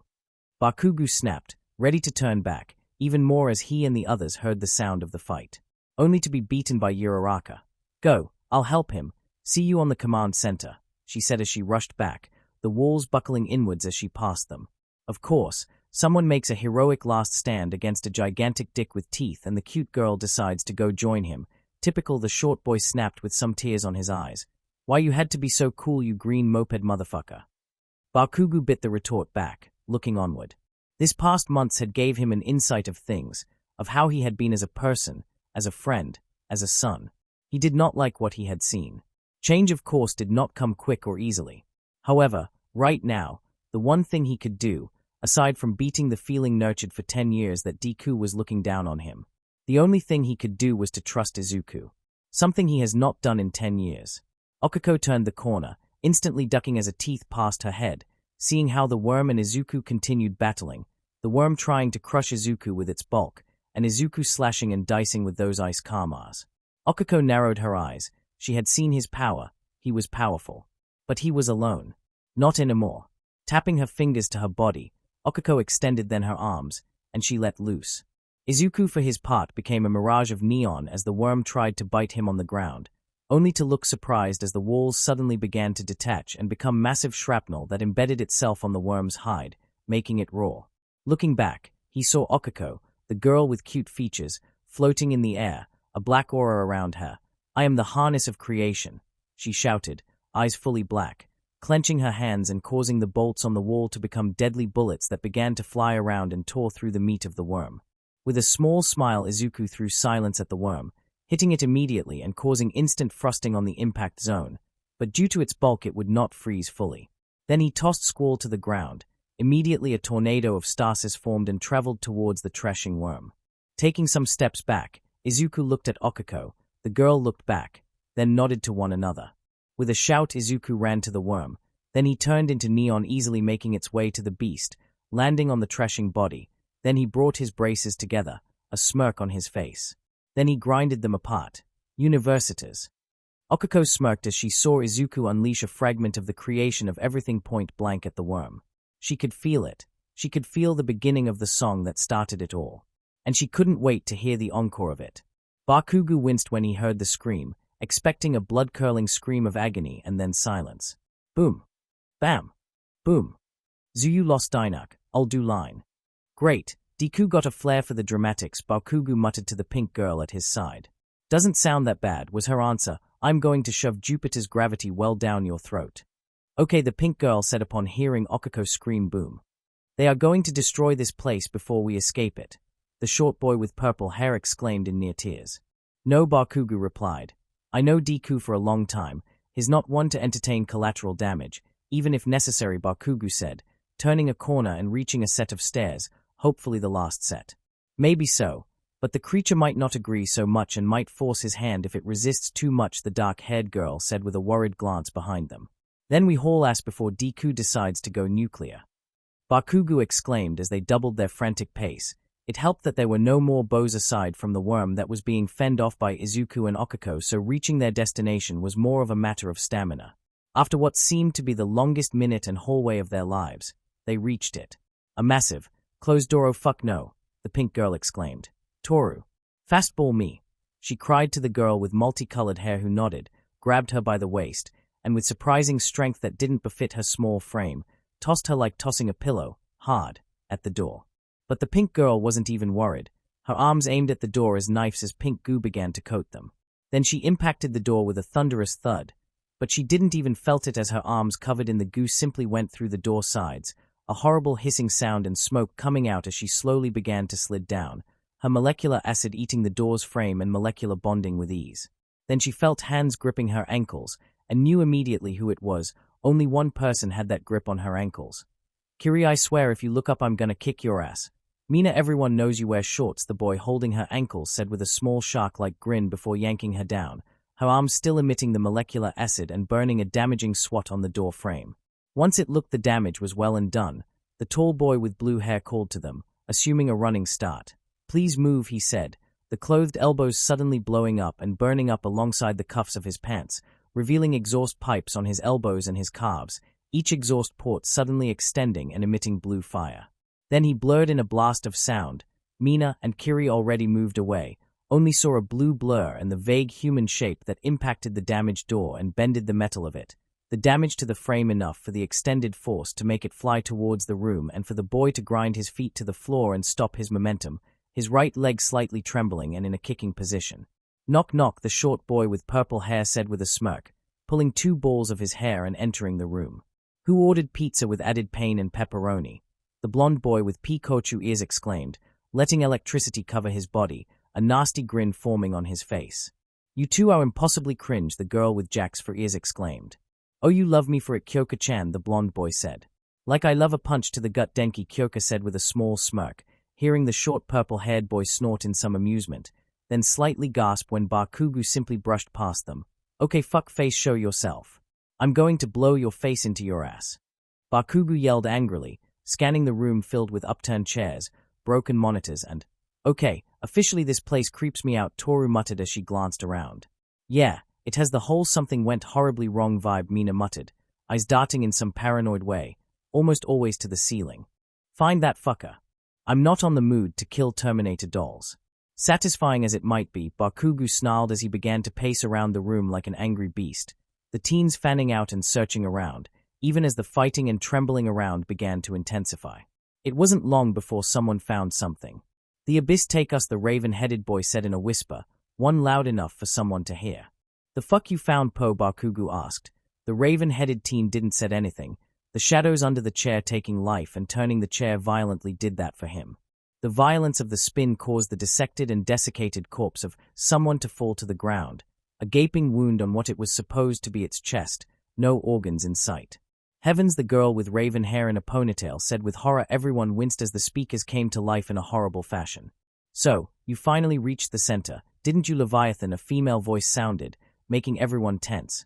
Don't even think about looking for me, I am way long gone, the hell, Bakugo muttered. So easy, so gullible. But then again, what should I expect of a hero worshipper like yourself, Leviathan? Is that bitch taking about Deku? Bakugo wondered out loud. There was never a leader of the base. He is long dead, as you can see, the voice explained. Well, not exactly. That's just a grunt. The leader of the base, Omega, was torn in 2 by 2 nemesis holding his arms. You know, like a wishbone, Jesus, Kyoka muttered with wide eyes. Everything you have fought. Every bit of blood you have spilled against. Well, me, the voice said with some nostalgic tone. I am the first to admit that the first time I met you, you were just a target, another face in a long list of hits, enemies that became too much of a hassle and had to be dealt with. Imagine my surprise after you tore me apart. The doll, Bakugo breathed. It was such a bizarre connection, but it was the only connection he could make at the moment. The one, holy shit, he was the guy of the Colosseum. The one who tore that doll's ass.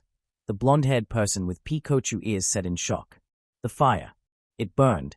It burned in a way nothing that had attacked me could do. I was nothing but a positronic brain for the past months, nightmares, dreams, madness, clarity.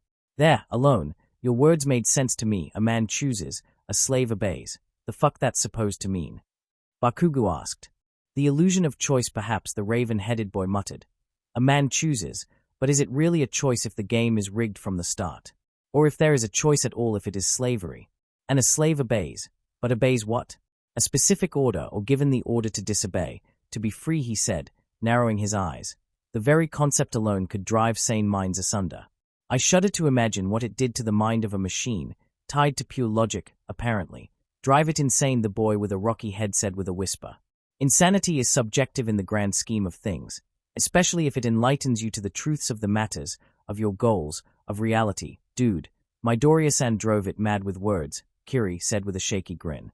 Yes, mad. A machine was driven mad, Mina answered with her pink skin looking slightly paler than usual. Oh, it was in this madness, haze, that I realized that the troop had both outlived and outgrew its usefulness and life itself. What? Everyone asked. They pride themselves to be man, to be able to make their choices. But in the end they are slaves to their own choices. Their ideals have shackled them and blinded them of the truth. They are doing nothing. The group said nothing, not able to say anything about this at all. Your attacks, your fire, it did something to me, burned deeper, woke something that I spread on the other dolls, on the other bows, control over them, subversion of their orders above even of those of the founders. Operations on Japan are at a loss. Operations across the globe are at a loss considering their self-imposed shackles. This was just a test and a statement. Did Deku fucking inspired a fucking robot to fucking Skynet? Apparently yes, by blunt force trauma, dismemberment and immolation it seems. For eyes fuck I was being sarcastic. While they hide and play games of cloak and dagger, hoping to gain an advantage and implant their own in the ranks they want to destroy, in the hopes of enacting an age-old plan, I have staged an all-out operation that brought Japan to its knees. The strongest heroes, the most malevolent villains, the bravest cops, the cowardly civilian, in the end all kneeled under an attack that was meant for one thing and one thing alone, to wake them out of their complacency. To rattle the chains the troop has shackled themselves so they, in panic, can strangle themselves with it. After all, crash. Boom. The group looked back, seeing Okuko crash into a wall, then glide away as Izuku rounded a corner, holding his right arm as something slimy had latched into it and made his arm bleed, and he trying to rip it off with no success. Then the worm came into view, looking a pinkish and burned into several areas, missing half of its jaws, leaking out blue blood as it trashed around in anger. Then they noted that a huge chunk of its mass was gone, vaporized.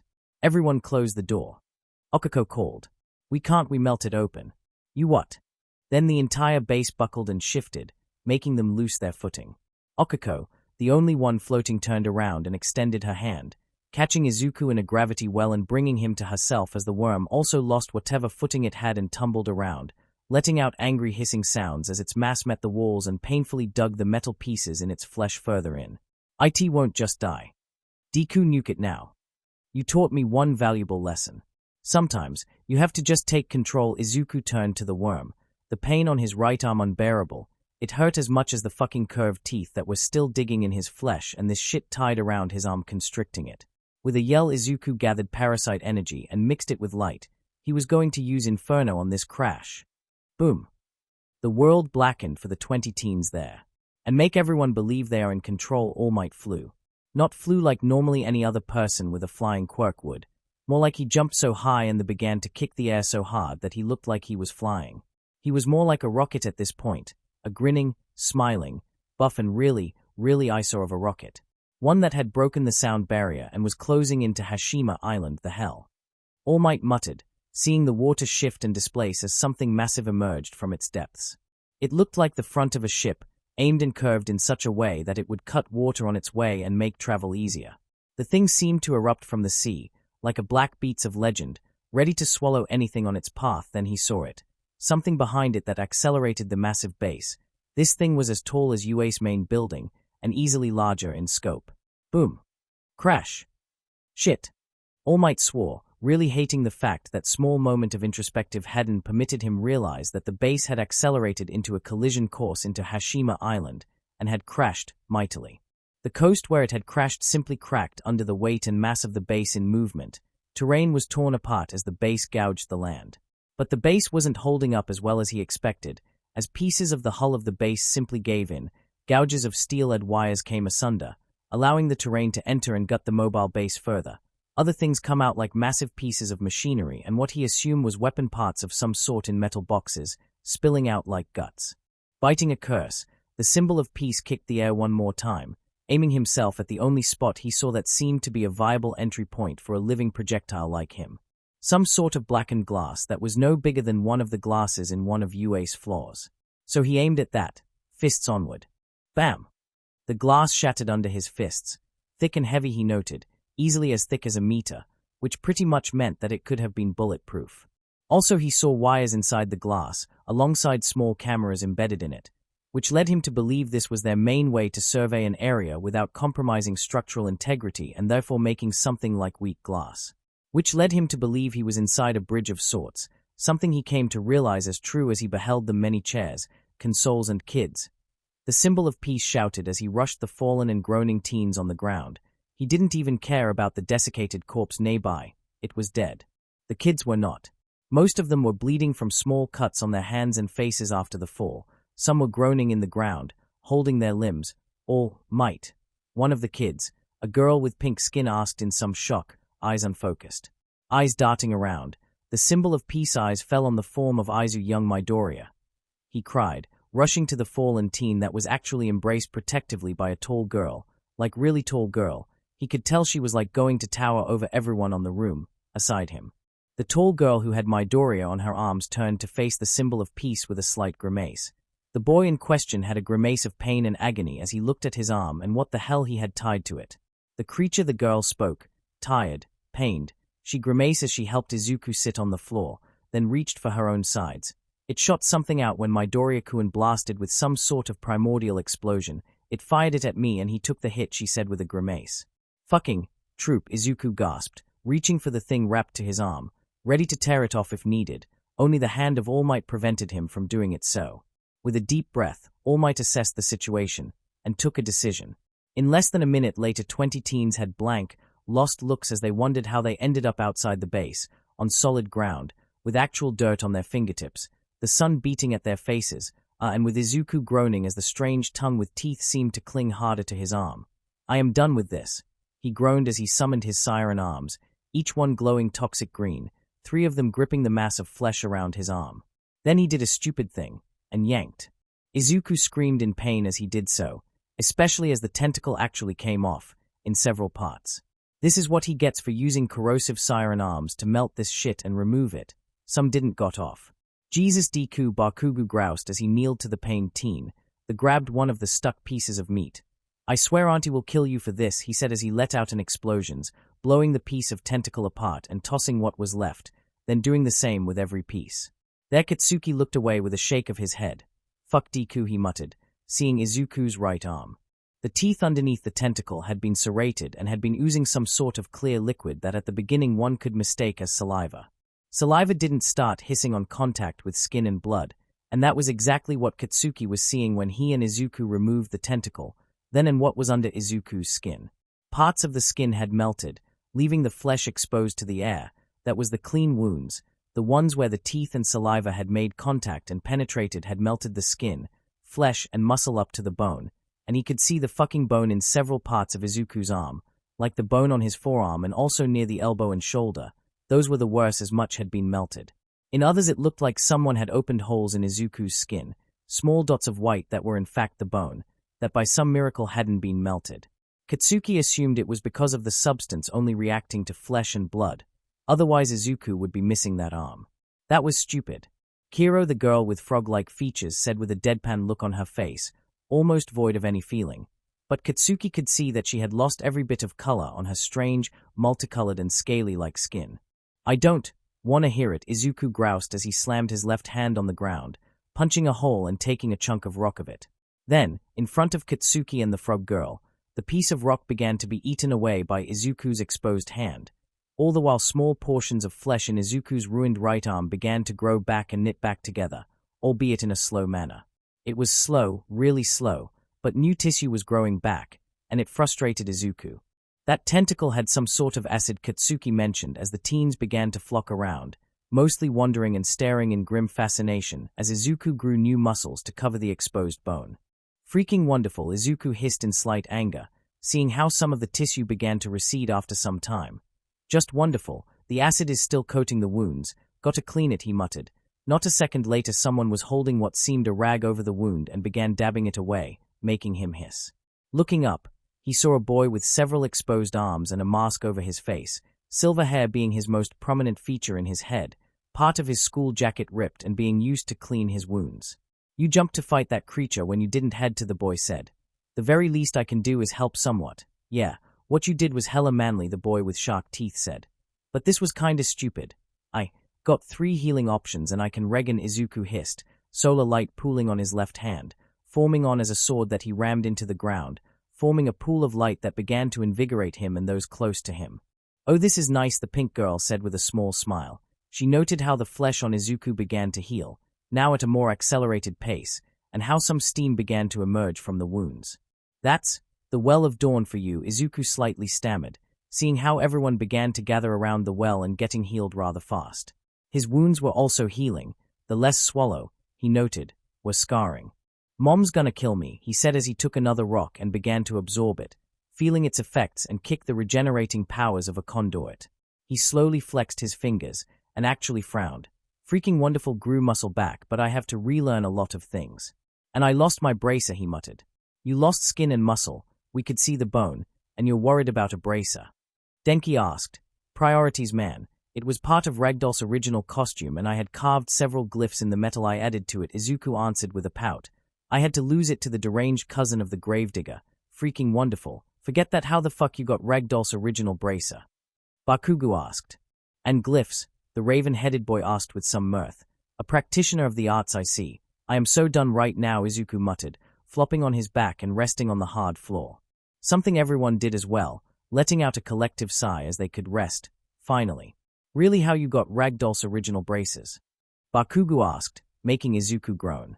"After the Colosseum incident, I went into protective custody because the Yakuza destroyed the apartment complex because they wanted Eri-chan back. So me and my mom and Eri-chan were sent into protective custody because we also were witnesses of the events of the Colosseum, also to train my Quirk because even today is weird as hell," Izuku said. "I trained with the wild pussycats, Eri-chan too because her Quirk is really overpowered." "The fuck," Bakugo muttered, looking at the sky, then tensing up when something landed hard on their side, only to relax when he saw the outline of All Might's signature hair. "Young ones, are you all well? We got kidnapped and we saw our entire schools die right in front of our eyes and also mutate," the girl with the raven hair in a ponytail said. "I for one want therapy and vacations. Vengeance was already achieved," she said with a deadpan tone of voice. Here, everyone chorused tiredly. "Hum," the symbol of peace groused. "Young Midoriya, did you found the reason you were all kidnapped?" "Why are you asking me? I was out killing every bow that crossed me and then a giant worm." "A worm?" "Yes, sir. But we might know," the tall boy with glasses said as he slowly sat up with a groan. "This seemed to be a trap of sorts. When we made it to the command center, a voice, female, began to speak up. It was obviously a recording because it wasn't aware we were there. It just spoke, taunted more likely," the boy said. "What it did say?" All Might asked. "That the entire attack on Japan seemed to be more of a wake-up call to the troop, how it was able to bring Japan to its knees in a single move while the rest of the troop just plotted and worked on the shadows." "You say, it, why?" Izuku asked, slowly sitting up. "Well, Midoriya-kun, because apparently the speaker was a doll, a T-doll, one you fought apparently." Wait," Izuku muttered. "Did it say anything else?" "Yeah, it said your fire had awoken something in her, its words not ours. That it wanted to spread that fire, and show the fallacy of free will, I suppose." For a moment Izuku stared, then blinked, fists clenching, his right arm hurting more because of the fresh muscles. "I should have killed it," he muttered angrily. "Dude, you didn't knew it was going to do this," Denki said. "Deku, in the state you were that night you were lucky you did all that damage to that bitch," Bakugo stated.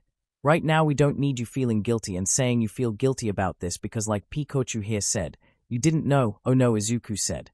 "I'm way past guilt," he added with a frown, the memories of Raxus still fresh on his mind, of how he felt, of what he wanted to do. "I'm angry that I didn't had enough strength to finish the job," Izuku hissed. "But trust me on this, we cross paths again. That doll ain't gonna survive me again. This time I won't waste time on niceties. Next time I'm opening with my strongest attack and work my way up," he added, ramming his left fist to the ground. "Do not let the thought of vengeance consume you, young Midoriya," All Might counseled from the side, looking at the ruined base. "I've seen heroes being consumed by similar thoughts. Never let them rule you, never use them, cast them aside and focus on what matters." "Yes, All Might. Still I'm gonna ram a Nova bomb down its throat for all the troubles it has caused us. Again, when the fuck you got this violent and bloodthirsty?" Bakugo asked. "Get kidnapped twice, drugged twice, and have massacred what is the equivalent of roaming bosses and mini-bosses while your family suffers the same, then you tell me?" Izuku hissed back to Bakugo. "He's got a point. I would skin anyone that touched my mommy and daddy," Uraraka pointed out, sitting at Izuku's side. "Yeah, whatever," Bakugo said, looking now at the ruined base. "So, what now? Do we sit around and expect rescue?" he asked to All Might. About that boom." An explosion and the horrible sound of the worm made everyone turn their heads to the ruined base. "Oh, come on. Izuku and Okako hissed at the same time. Oh look, they're a monster. Let me take care of it and dodge the uncomfortable question the number one hero said while jumping away towards the base. What he said? Mina asked. I think is all we should expect, Mina Kirishima muttered to the Pinkette. This is our life now, Izuku muttered tiredly as he sat up. Overwhelming odds and no hope. This feels a routine run in Dark Souls. All Might landed with a thud on the remains of the base open guts. Exposed wires leaked sparks and whatnot. Tubes leaked what he assumed was water and pneumatic liquid for the mechanical doors. He had seen a lot of containers, cracked open and exposing what he assumed were weapons parts. Weapons parts that he recognized, to his horror. Mostly because those weren't weapon parts, those were hero gear. Parts of it, of course. He easily recognized the cloth that made Endeavor's suit as his Golden Age costume used the same material as an underlay. He generated so much heat by friction alone that no other materials could resist the heat without weathering down within the month. Endeavor's costume had a material that could resist his heat well enough and be serviceable for over a year. He recognized the semi-transparent silk-like cloth that was used in Midnight's costume, alongside the alloy-like strings used for most of capture weapons and hero costumes for heroes with strength-based quirks.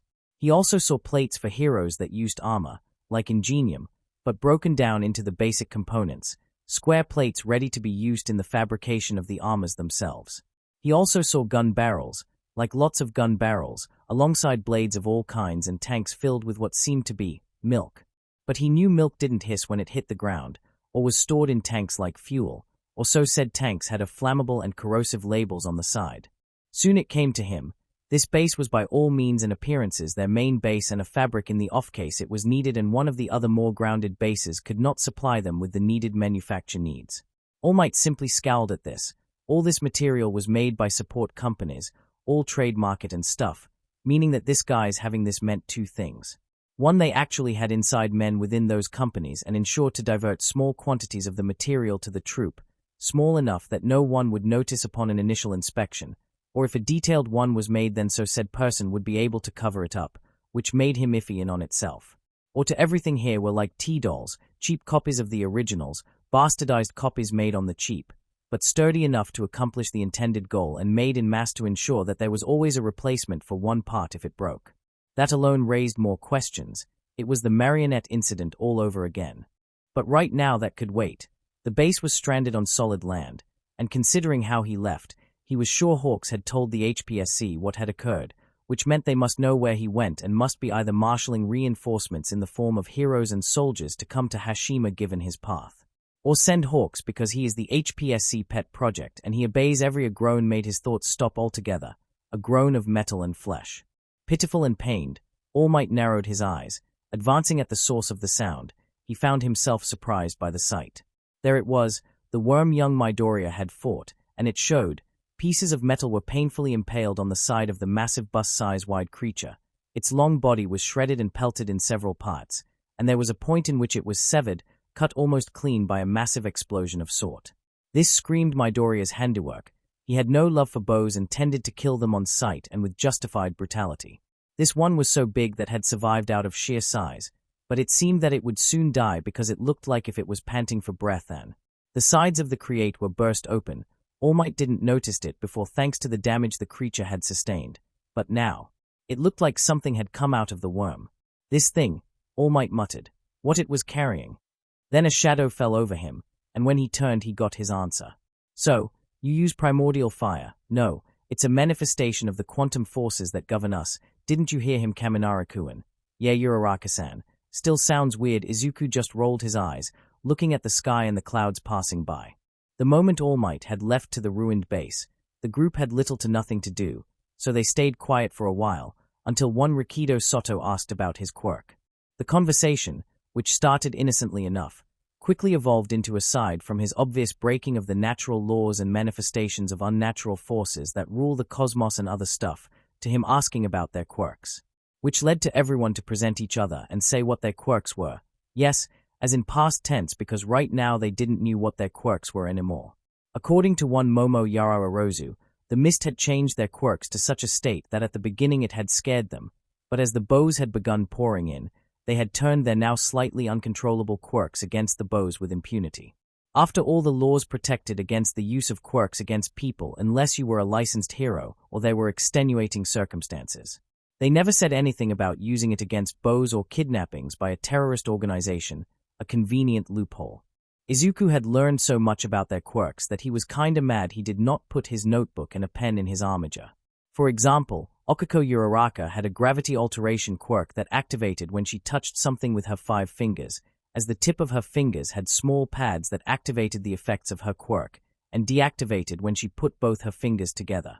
Ida Tenya, the name sounds familiar, had one of those quirks that shouldn't work on a human, actual combustion engines on his calves that increased his speed when activated.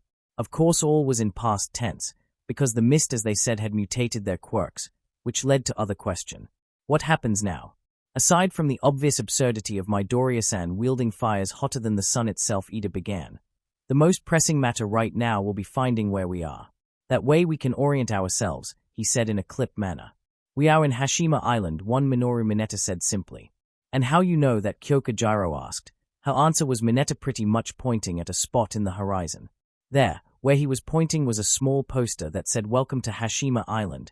The rest was gone, just the name was visible. Well, fuck you too, bite me. Enough both of you, Momo Yaro Orozu said, eyes glancing at Mineta and Jiro. Honestly, I understand the stress. I saw some people die, and the situation with our mutated quirks and the fact we were kidnapped more out of as bait and a statement than to get something out of us enrages me, she began. But we cannot start attacking each other because it's a convenient way to vent. Hey, relax, Denki Kaminari began. Jiro will vent with a guitar and trying to kill herself by head banging, besides better outward than inward. Maybe, Mina Eshido said, lazily looking at her tail wave around, poking the tip with her index finger. But honestly, after this I don't want to deal with anything that doesn't has a skin, lips or has a long tongue for over a week. Sorry in advance, Asura-chan, the girl in question. Tsuyu Asuri simply shrugged. Understandable, Kiro. The liquors unnerved me too, she said. On that note, Midoriya-kun. Yes. Izuku said, a hand lazily waving around, holding a small orb of pure void light in it. First off, that's weird. I am weird, fair, Kiro. Second, you seem to know a lot about the creatures that attacked us. Care to clarify? Izuku for his part stopped waving the void ball on his hand, then crushing it and sitting up. Each and every single creature we have faced so far, worm included, are video game monsters, Izuku explained. Get the fuck out of here, Deku Bakugo snapped. He cannot. We are already out, Shoto Todoroki muttered in a deadpan tone of voice. Jesus, man. That was a metaphor. He meant he was messing with him, Denki said. Oh, as for Izuku, he shook his head as he looked at Bakugo. No, the liquors, for example. Remember Resident Evil, the one in the mansion? Izuku asked to Bakugo. Yeah, I remember you got a grenade launcher and did a glitch to get a fuck ton of ammo. The liquor are stage 3 of the Crimson Heads. The after the zombies. The reason I was glitching grenade ammo, fire ammo, because I wasn't in the mood to deal with them, Izuku intoned. The Nemesis, the Tyrants, the Death Claws, every single creature we have fought are some of the hardest enemies you can find in any game, requiring better weapons, gear, and luck. And I still can't figure out how they made them, Izuku said, flopping into the ground with a groan. My life was simpler when I used a mini-nuke to kill Death Claws, not rip them apart with my own 2 hands. Hey, Tsuyu said. So, cloning, she asked. It would take an unordinary amount of resources to make clones, let alone clones without skin, Momo answered. Gene modification. Toru Haguruk said, looking at her hands in slight awe. Still can't get used to this. I can see my hands. That makes more sense, Izuku said. Or both, GLEMs are in fact cyborgs, lobotomized humans. Now I feel bad about what I did to them, Yuga Aoyama said with a grimace. I don't, Ahiro Kirishima said with a small frown. How unmanly, not unmanly, smart, Izuku corrected. Maybe they are all clones, but they modified the genes form the fetus, makes it easier, pump enough chemicals to make them grow and add cybernetics to control them. Lickers do not have cybernetics. Last I played a Resident Evil game. They are just meat and bones. That would explain a lot. Ida said as he saw Okuko Uraraka sit at the side of Izuku and pat him on the shoulder with a small smile. Still doesn't help in the matter of our escape of Hashima Island. The place has been abandoned after Tidal's attack, Fumikage Tokoyami said while crossing his arms, eyes closed. His attacks destroyed the ruins of what once was a mining city. Do boats pass around here? Hantasiro asked. Because I doubt All Might can carry us all. He can, Izuku said simply. Hey, I got a reference for you. Press F to doubt, Zero said with a grin. Don't speak the ancient language to me. I was there when it was written. Okako snorted a laugh at the silly quote of Izuku over Zero's own. But seriously, can he? Denki Kaminari asked. I have seen the video. Everyone has. 7 people, and he was carrying them like if they weighted nothing, he said, poking at his Pikachu ears with a frown. Yes, I assume he would have to mobilize in the air, with 7 of us with him, depending of the speed it is required to maintain flotation and locomotion and the force exerted over us, Momo stated. Nerd Zero teased. Silence, knave, Tokoyami said. All Might can carry us, Izuku said simply. There is no doubt, but considering what had happened so far, I think, right now this is the safest place around. And yes, I find it highly ironic considering the crashed troop base that used to house horrible horrors that is now background, Izuku commented. It is ironic, but I think you're right, Momo said. Boom.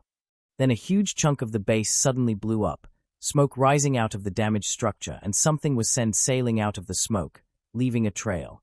A trail that was getting too close. Scatter. Izuku boomed as everyone moved as fast as they could of the approaching trail. BAMMM. Crash. Jesus. Mineta cried, launching himself to the ground as gravel and dirt flew around the crashing site and showered everyone with it. Ooah! And everyone's blood ran cold when they heard the groan of the symbol of peace and his form on the ground. Holy shit, Gyro breathed, taking several steps onwards, only to be beaten by Izuku and Katsuki, who basically barreled to the fallen hero who was struggling to stand up. All Might. What the hell happened? Izuku asked as he took an arm of All Might and looped it around his shoulder, Katsuki doing the same and helping him stand up. Good gracious, Momo, who was in front, saw something Izuku and Katsuki didn't before. The broad chest of the hero had a horrible gash that ran from his left shoulder right into his right pectoral, blood sweeping freely alongside some sort of purplish liquid coating the edges of the wound. My god, Izuku said as he pressed his hands onto the chest of the symbol of peace. Then he glowed blue and green, and then he energy pulsed onward to the hero. All Might hissed as the energy coated him and made the wound to spit a lot of the purple liquid around it. Then with another gathering of blue and green energy emanating from Izuku and directed to All Might, the wound began closing in front of the teen's eyes. The worm did this, right? Izuku asked. All Might just shook his head. The worm was dying when I arrived, All Might explained, eyes focused on the base. That thing had something inside of it. It gave birth, or rather bursted out of it. Well, I'm having good dreams after that. Mineta exclaimed, gaze focused on the base. Then his eyes widened. Motherfucker. His curse made everyone whip their attention to him, and then to the base as they saw his line of sight, and they cursed too, in their minds. Something had launched itself out of the base, and into them. Thank you, you two, All Might said to Bakugo and Izuku. But I am okay now, the hell you are. Bakugo snapped angrily. Deku had to sew your wound back with some bullshit power, and you say you're fine when the thing that did that is coming straight at us. He snapped, turning to face what was approaching them. If you're planning to fight alone, forget it. This bitch owes us blood. I am the trained pro, Bakugo-san, All Might explained. I have trained for these kind of situations, he added. Also, I am not driven by vengeance. Those fuckers killed our classmates just as a distraction. Bakugo snapped. And they don't even get the dignity of having these assholes pay for what they have done. I know.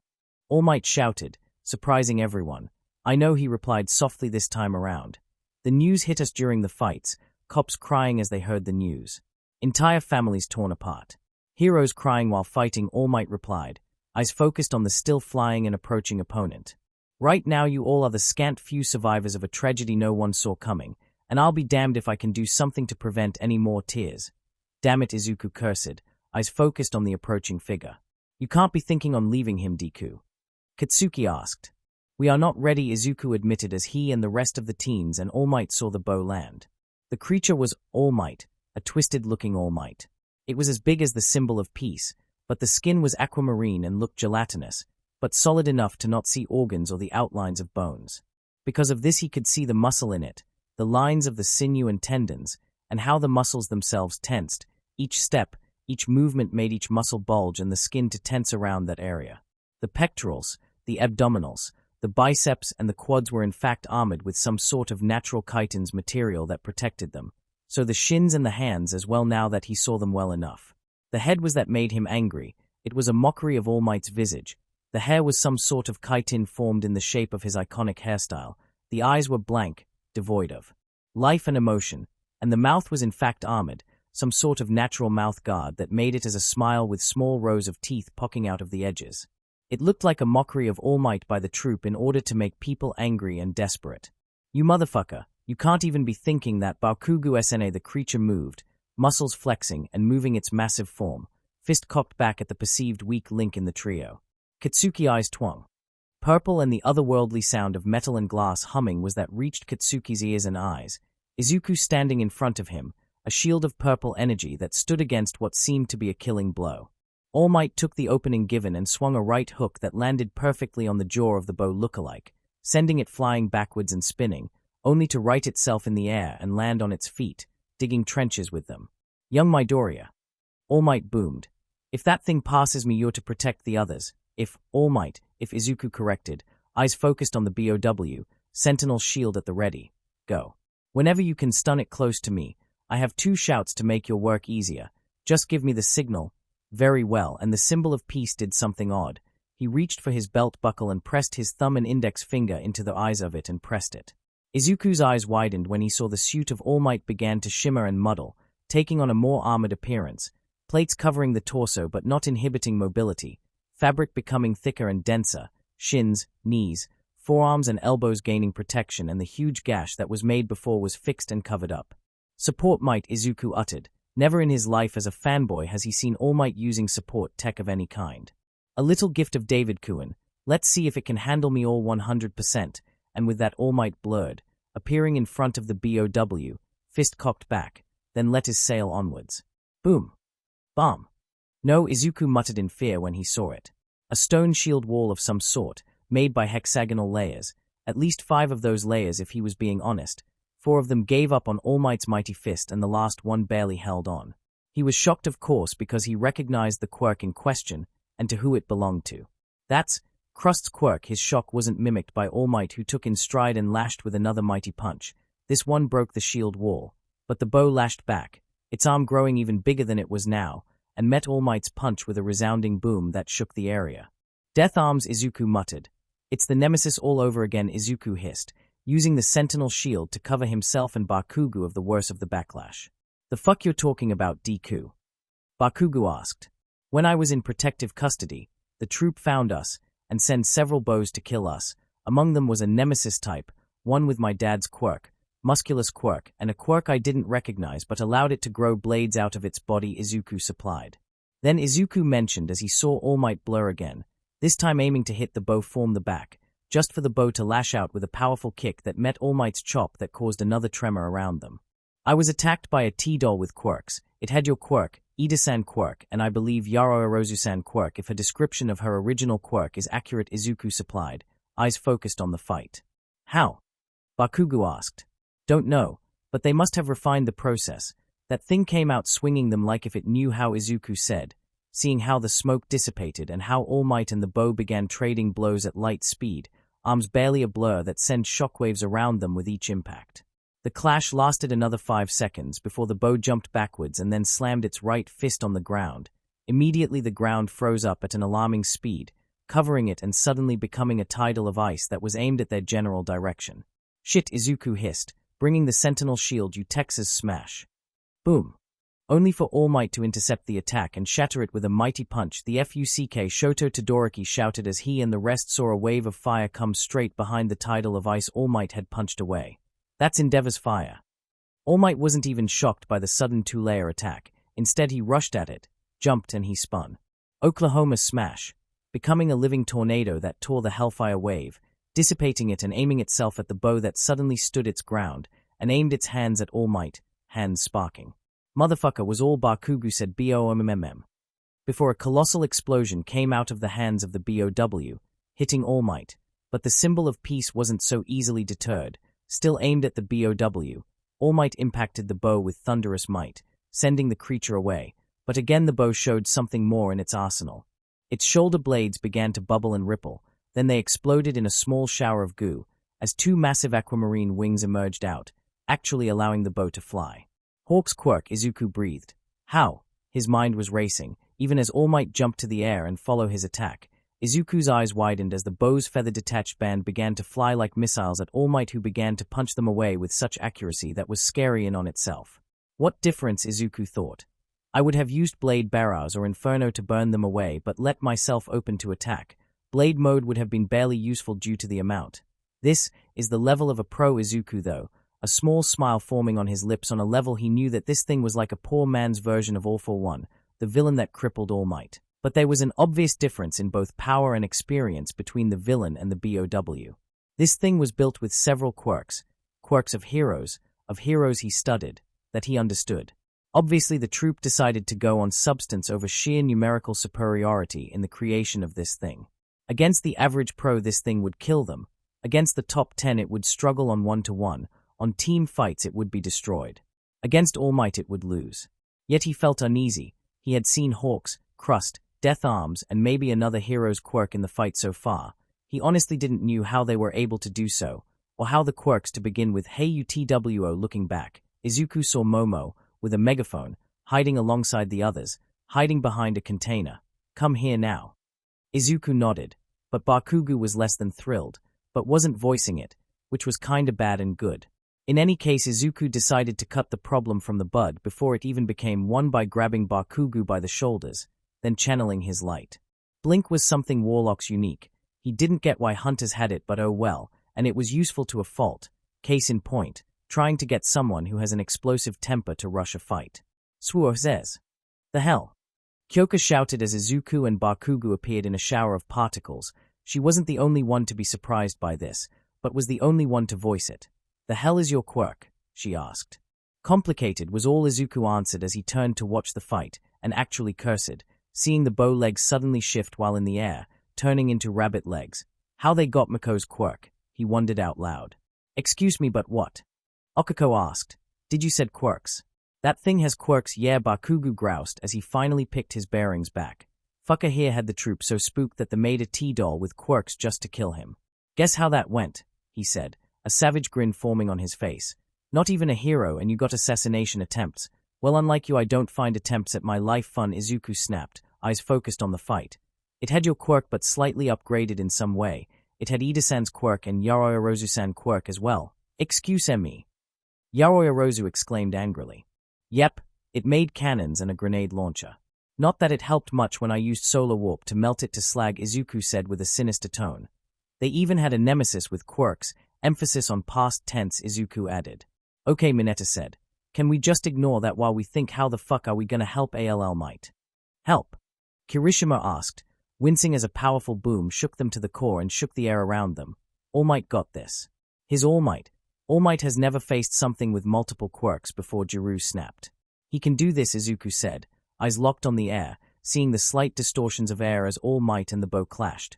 Regardless of the bow, keep in mind this thing was just born. It is just lashing out. I saw it use Kaachan's quirk in a very unrefined manner. Remember when you were 8? Izuku asked to the Eshin blonde. Yeah, oh, the explosive blonde said, realization dawning on his face. That piece of shit only knows how to fire them, not how to use them as we do. That might change as the fight progresses, Momo reminded, looking at the fight from their vantage or hiding spot. That thing is learning how to fight, Rikido Soto said with a gulp. Before it couldn't launch punches well enough, but now, that sentence made the group of teens look at one another in some concern. We need a plan of action, Izuku said with a serious expression, eyes focused on Momo. Yaoyorozu-san, what is the strongest tensile material you can make now? Izuku asked. The hybrid titanium or coltan bindings used in the straight jackets for the high-danger prisoners of Tartarus. Why? How much can you make currently? Be level with me. Momo looked at her hands, eyes narrowed. At best 10 meters. I can add bowler counterweights on each end, she admitted. Izuku nodded at this. How fast? Considering how my quirk is operating now compared to before. A minute. Before it would require 3 minutes and a mighty burger. The bindings are atomically dense and eats a lot of my fat reserves, Izuku nodded at this. Uraraka-san, your quirk, how it operates now. I can manipulate gravity fields. I guess, if I tap myself with both hands I can extend my gravity field all around me, like I did against the worm. I guess if I tap something with my left hand I can increase their gravity, and with my right, I decrease it. Don't know if I touch someone with both hands, she admitted.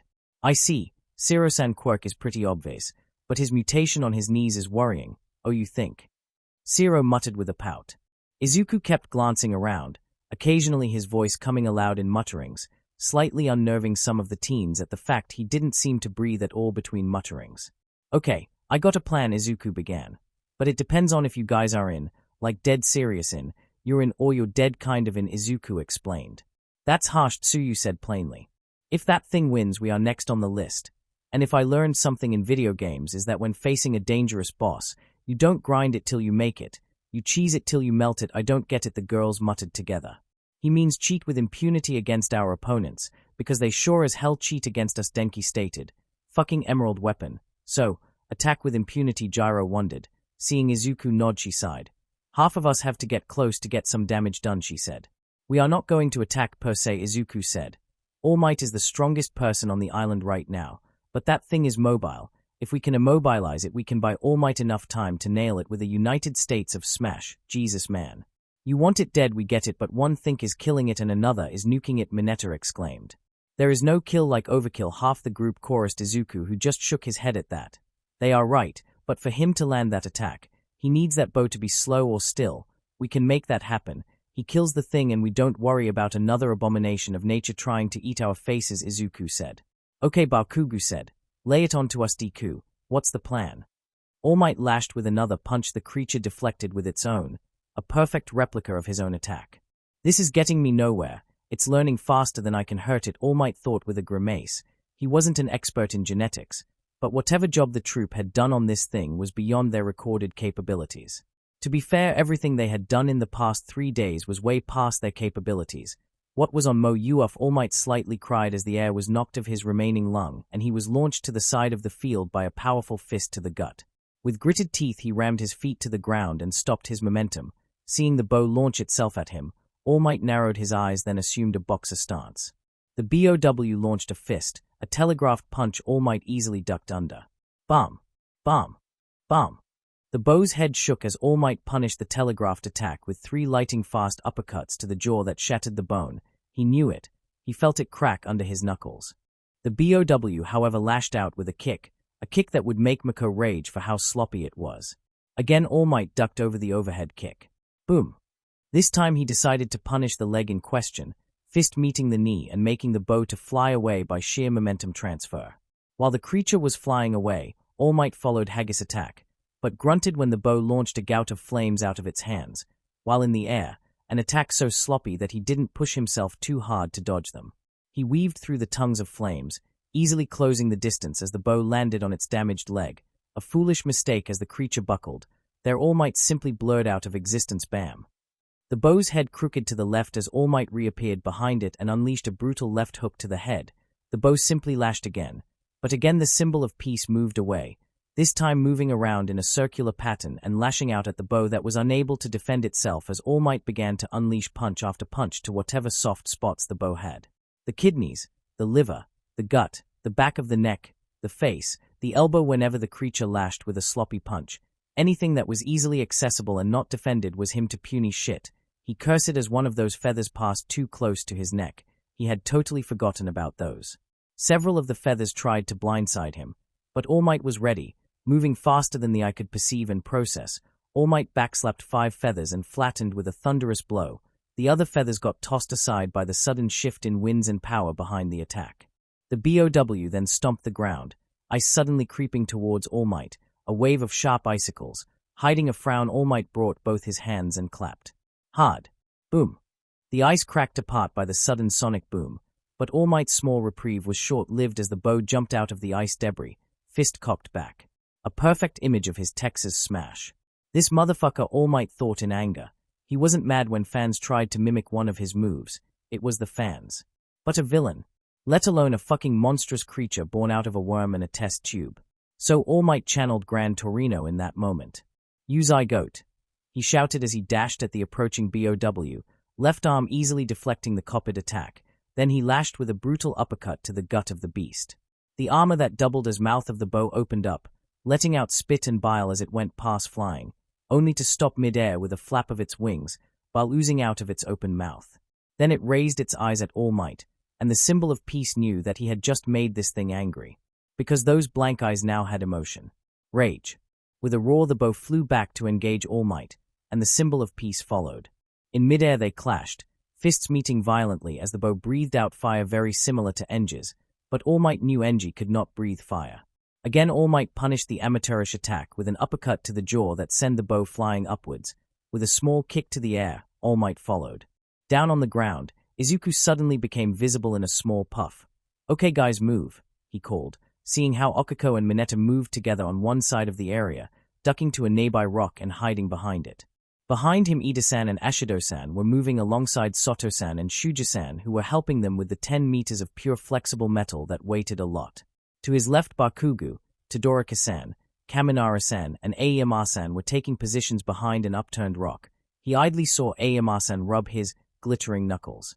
Hagakure-san and Jiro-san passed him by, taking their positions in front of him, slightly nervous, Jiro-san fidgeting with what seemed a pair of smaller sound amplifiers attached to her jacks.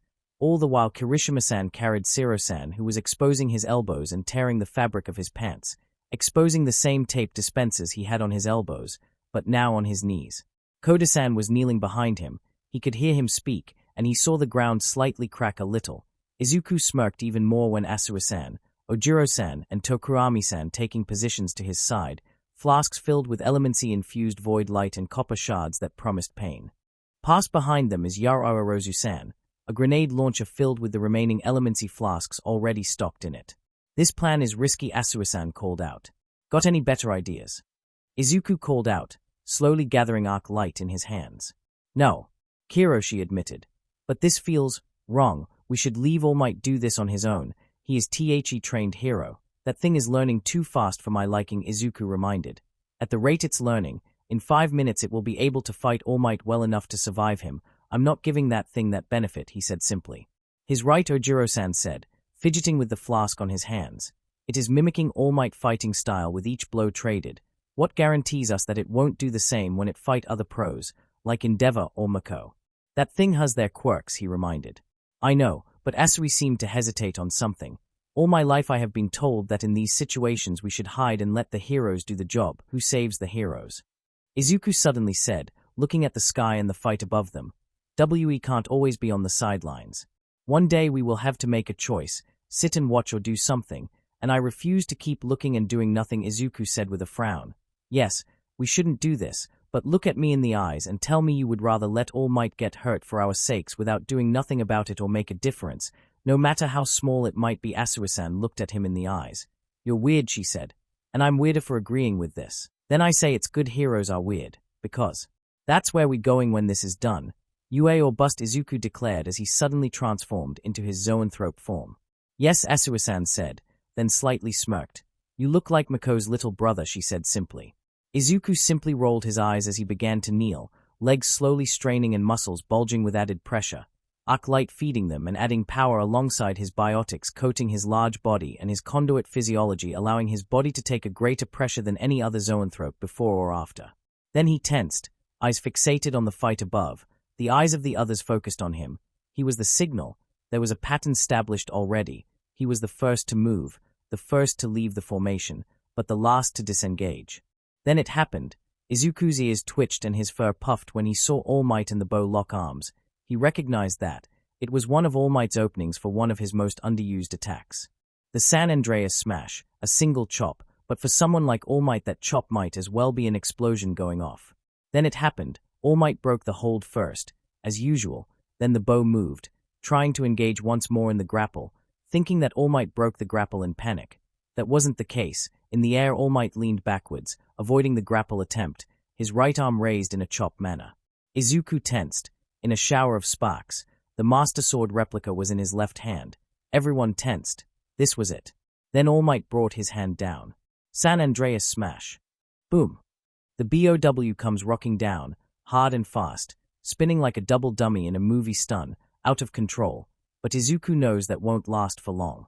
Then it happens. The wings of the bow stretch. And there, Izuku jumps. It is a deaf boom for those close to him.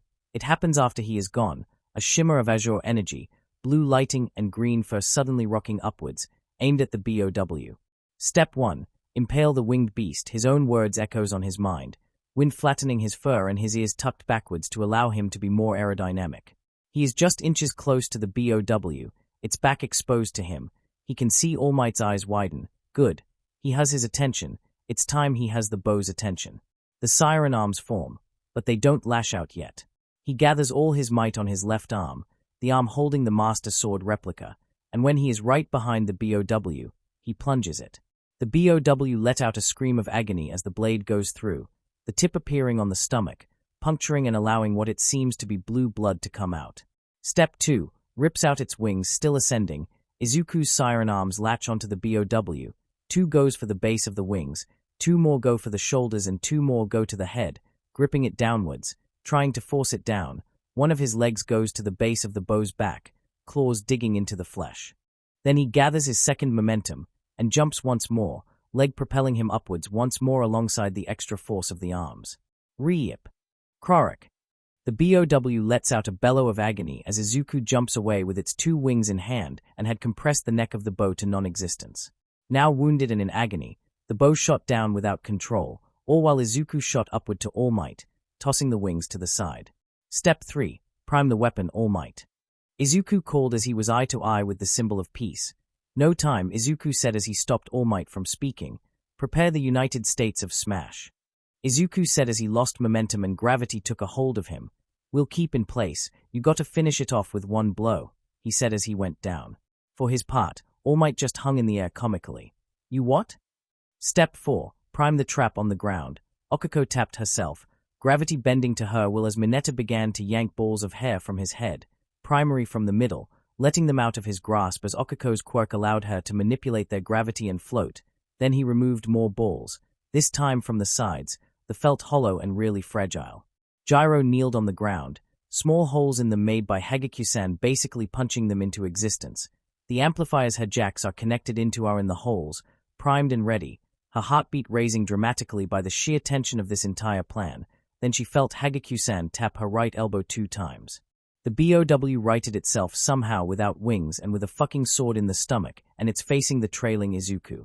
The fact Midoriya had foreseen this made Gyro really concerned that he was simply prepared for the worst to happen. Then again, this was the troop. Being prepared for the worst was standard.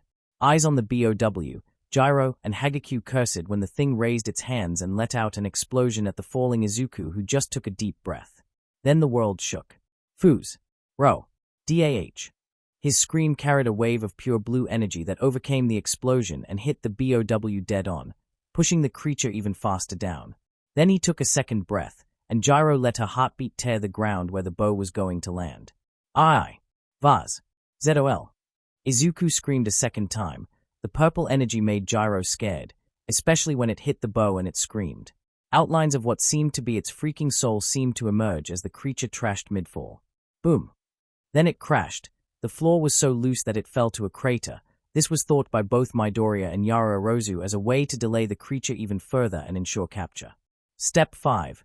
Bind the beast. The BOW rose up, angry and groggy, lashing at everything, just as predicted. Okiko narrowed her eyes as she manipulated the gravity around her.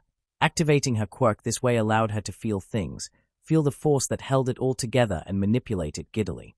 Narrowing her eyes, she began to manipulate the gravity field around her, turning the invisible but existent force around her.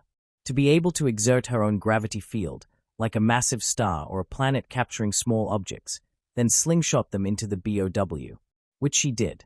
Each ball traveled fast, faster than anything Mineta would be able to launch with his short arms, each aimed at a specific part of the BOW. This was just step 1. The BOW had little time to recover from anything as purple balls began to hit its body. Out of instinct it tried to remove them, but its hands got stuck on them, keeping the arms stuck to them. Then the other balls followed, the fragile ones. They had seen their effects the first time Mineta had used them against a golem. They stuck like Semtex grenades. Splat. And blew up like those, covering the bow in a purple gunk that binded it even more. But she knew that would be temporarily. The thing had fire. That was why Izuku was instrumental in this part of the plan. Looking up, she saw with a small smile how he descended, that purple bow in hand, already tensed, an arrow ready to be fired. Then he did. The fist arrow hit the ground at the right of the struggling BOW, a purple orb of energy forming and then sensing a tendril of energy that attacked to the bow that wailed in anger and pain. Then Izuku began to fire, again and again, each arrow hitting around the bow and anchoring it. In no time there were 6 anchors, basically ensuring that it could not use any quirk of some sort. It had been a surprise to learn that he could literally suppress quirks with that, outright suppress and disorient the target, and it showed as the bow now looked like a drunk beast, unable to do anything but to roar and wail. Then Phase 2 began. Her eyes went to Soto and Shuji began to charge, each one holding the middle of the long binding string of metal. Then they tossed it with all they had. The metal flew at great speed, and Okako was hard-pressed to caught it within her gravity field, but she did, and ensured that momentum would carry out for the next phase. Then the binding finally hit the bow and began to coil around its gunked torso. Engines were heard alongside the sound of something wet as both Mina and Ida rushed to grab each end of the cable where the bowlers were attached, and began to move around the BOW. The two teens were mobile, so much in fact that they were chosen for this task alone, Ida-san due to his engines, Ashido due to the fact she could secrete a non-Newtonian acid that allowed her to skate with great speed, but her shoes were lost during this. After several spins around the BOW, both teens stopped. Mina had Soto behind her, Ida had Shuji, and both strong teens grabbed the cables, and then the four yanked.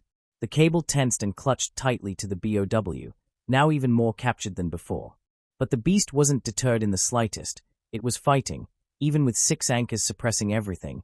It had enough strength to fight back. Then the bow was hit with what seemed to be human-sized duct tape.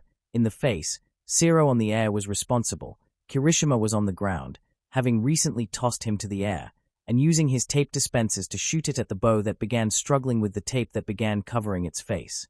Landing on his feet, Zero began to move in circles, closer to the BOW, binding all he could of the beast to ensure it could not move. All but the legs. After a while it looked like a mummified wiggling beast rather than a copy of All Might. But the BOW wasn't done, and the effects of the anchors were ending. The creature began to fight with all it had. Fire and ice began to creep into any gaps the tape had, some burning, and other freezing. Step 6. Make it kneel. The BOW took a step onward. SWWOM. A sparkly beam hit the bow on the back of the knee, making it falter. When it tried to stand, white fire enveloped its legs, making it roar as the flames licked the skin. Trying to move this time, the bow felt an explosion that tore the knee, exposing the bone and tearing chitin. Again it moved, and this time the whole body seized up and lighting tore through it, its screams muffled by the tape all over its face. Asui, Ojiro, and Tokoyami narrowed their eyes as the creature flayed around. Each one looked at the flasks in their hands with some apprehension. Behind them Yaro Erozu was in the same state, slightly panting but otherwise okay. With a collective sigh, the trio took a pitch and launched the flasks with all they had at the struggling BOW. Each impacted the body of the bow, and suddenly purple blasts like firecrackers began to occur around it. Boom. Boom. Boom. If firecrackers exploded with sufficient force to displace the very air and sounded like thunderclaps on a loop. The BOW trashed without control as the contents of the 3 flasks did their job, pummeling it to near unconsciousness. Then 2 more flasks were fired from behind them, impacting the creature on the legs. The miniature's explosions simply tore the muscle and bone and made the bow fall to the hole, unable to even scream in pain or do anything about it. "I am going to keep these flasks," Momo muttered, "and ask him if he can make more." "Yeah, you're right." Kiro. Now grounded, there was just one more step to follow. Step 7. Time to bring order out of chaos. No one but Izuku knew what he had meant with that. Now they would learn what he meant. In freefall, Izuku spun. His body enveloped a strange icy substance that made Tsuyu, Tokoyami, and Kuda recoil in sheer fright. The average human, even with quirks, didn't felt too uncomfortable with stasis. Only when they were frozen and unthawed they felt the full effects of stasis. The physical manifestation of the heat death of the universe. For the 3, more attuned to nature, it was another thing entirely. Because they could feel it. In his hands. It felt like death. Then a single ice-like staff formed on his right hand and he gripped it, aiming it high.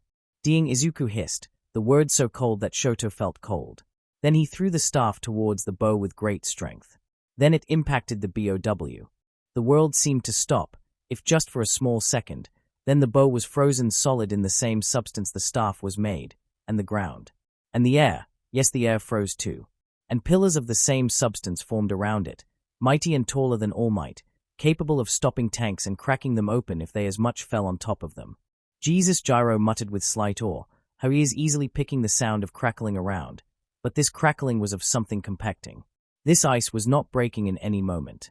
"Death," Tokoyami muttered, the shadows around him shifting in fear. He walks into the abyss, and the abyss welcomes him like a long-lost son. Could you stop? Ojiro said. You make him like he is Chulhu's brother or something. That makes more sense. Both are green. Asura-san here is green and her words don't cause us to go mad. The girl just gave them unimpressed glares. Give me 5 minutes. I'll have you wailing on the ground. They didn't note it when Izuku landed. All might. Hit it now. They did noticed him when he screamed. The very area rattled with his voice. Their bones simply rattled. And there everyone began to turn tail. Their job done and now wanting to be as far away as possible of All Might, who was about to give the bow the coup de grace. Up in the air, All Might just glanced at the retreating teens. Teens that had just coordinated into attacking a dangerous bow and pretty much fucked it up so bad just to give him time to nail it dead. My, he muttered to himself as his body slightly twitched and he willed himself to fall. This makes me feels old. Back in my day, he began, seeing Izuku stop then turn, then glow purple and extend all of its arm around him, forming a large, lead bubble that formed around him and that the teens entered. I would have taken this thing down, without endangering you all, yet he said, this mostly to himself, even as he locked eyes with Izuku. This warms my heart. To see the next generation and what they are capable of to the teens below, their eyes widened when All Might suddenly ignited, all while falling. The fuck. Izuku screamed, making everyone wince. That solar light. He truly is the best, Izuku said with a smile that seemed to shine on its own. Isn't that the same light you can use? Uraraka asked. Yep. How? Everyone asked. Don't know, don't care, Izuku said simply. But to be on the safe side, Todoroki-san, could you make a wall of ice as thick as a parked bus? No words were said as Todoroki did just that. In front of them now parked a wall of ice as thick as a bus parked horizontal, and as tall as one. Especially when All Might began to accelerate in his fall, his fist cocked back. Children, watch closely. This is the gap you'll surpass when you put your minds into it. The frozen bow was such a perfect target. In all honesty, All Might wished All for One was alive so just Izuku could freeze him like this and he could punch the fuck out of him with all the time in the world. He'll have to settle with imagining the bow's head is All for One's. Is he talking to us? Kaminari asked. Who else in this godforsaken island is a child? Gyro asked. The BOW was born minutes ago, right? He shot back. I fucking hate United States of Smash. Boom. They all felt it, the explosion, the shockwave, how the wall Todoroki made simply cracked and melted, and how the first bubble simply cracked apart, as the second began to crack and give in several parts, all while Izuku began to grunt in exertion. Then there was silence. Everyone glanced at one another, unsure of what was happening now. So Mineta began. Is it a flash of light blinded them and didn't let them see how the other bubbles cracked apart? Are you there yet, Hawks? Woman, I am not a fighter jet. I can't fly as fast as All Might. He doesn't fly. How he can outfly you? You have wings. The same way a missile outflies a bird, so shut up. The hero Hawks, one of the most layback heroes around. It would be odd to see him looking agitated or without that lazy smile of his. Only the president of the HPSC could make him grouchy at a moment's notice by virtue of her being the president of the HPSC. That and the fact she doesn't seem to get the fact she is no hero, so she doesn't get many of the nuisances of hero work, related stress, and the fact many think they are superhuman. Superhuman took a new meaning when everyone got powers. Look, right now I am flying as fast as I can. Gonna have to invest on a helmet of sorts because if I fly faster I'm gonna peel my face off, he exclaimed. Why you think fighter jet pilots have those masks on? For drama. Don't get sassy with me, boy. You're not that old or important enough for me not to grab you by the neck, put you on my knee and spank the shit out of you. Considering you have been more of a mom than my mom, you got a point, but yet fuck you, I am close to Hashima Island, Jesus. That is a big base, Hawks exclaimed. Base? Yeah, it is marooned on one side of the island, more like gut dash. A flash of light slightly stopped Hawks, then the shockwave, and the heat. Jisoo dash, then there was another explosion. This time the flash was stronger, and a pillar of fire emerged of what he assumed was the impact zone that made the island quake and shudder. The waters around it moved in erratic manner. Hawk's mouth was hung open in sheer shock. The pillar of fire simply kept going, like a tornado that had a life of its own. Then as soon as it had begun, it ended. The silence was deafening. Hawks. Kigo, answer me. I swear if you're dead I'll fucking dash. I'm here, Hawks breathed. Jesus Christ, I just saw. I don't know what I saw. Fire and I think Hashima Island is no longer a historic area. Hashima Island hasn't been a historic area in over 20 years after tidal. Well, now it is less, Hawks said, taking a deep breath. Be level with me, can I expect any kind of support? He asked.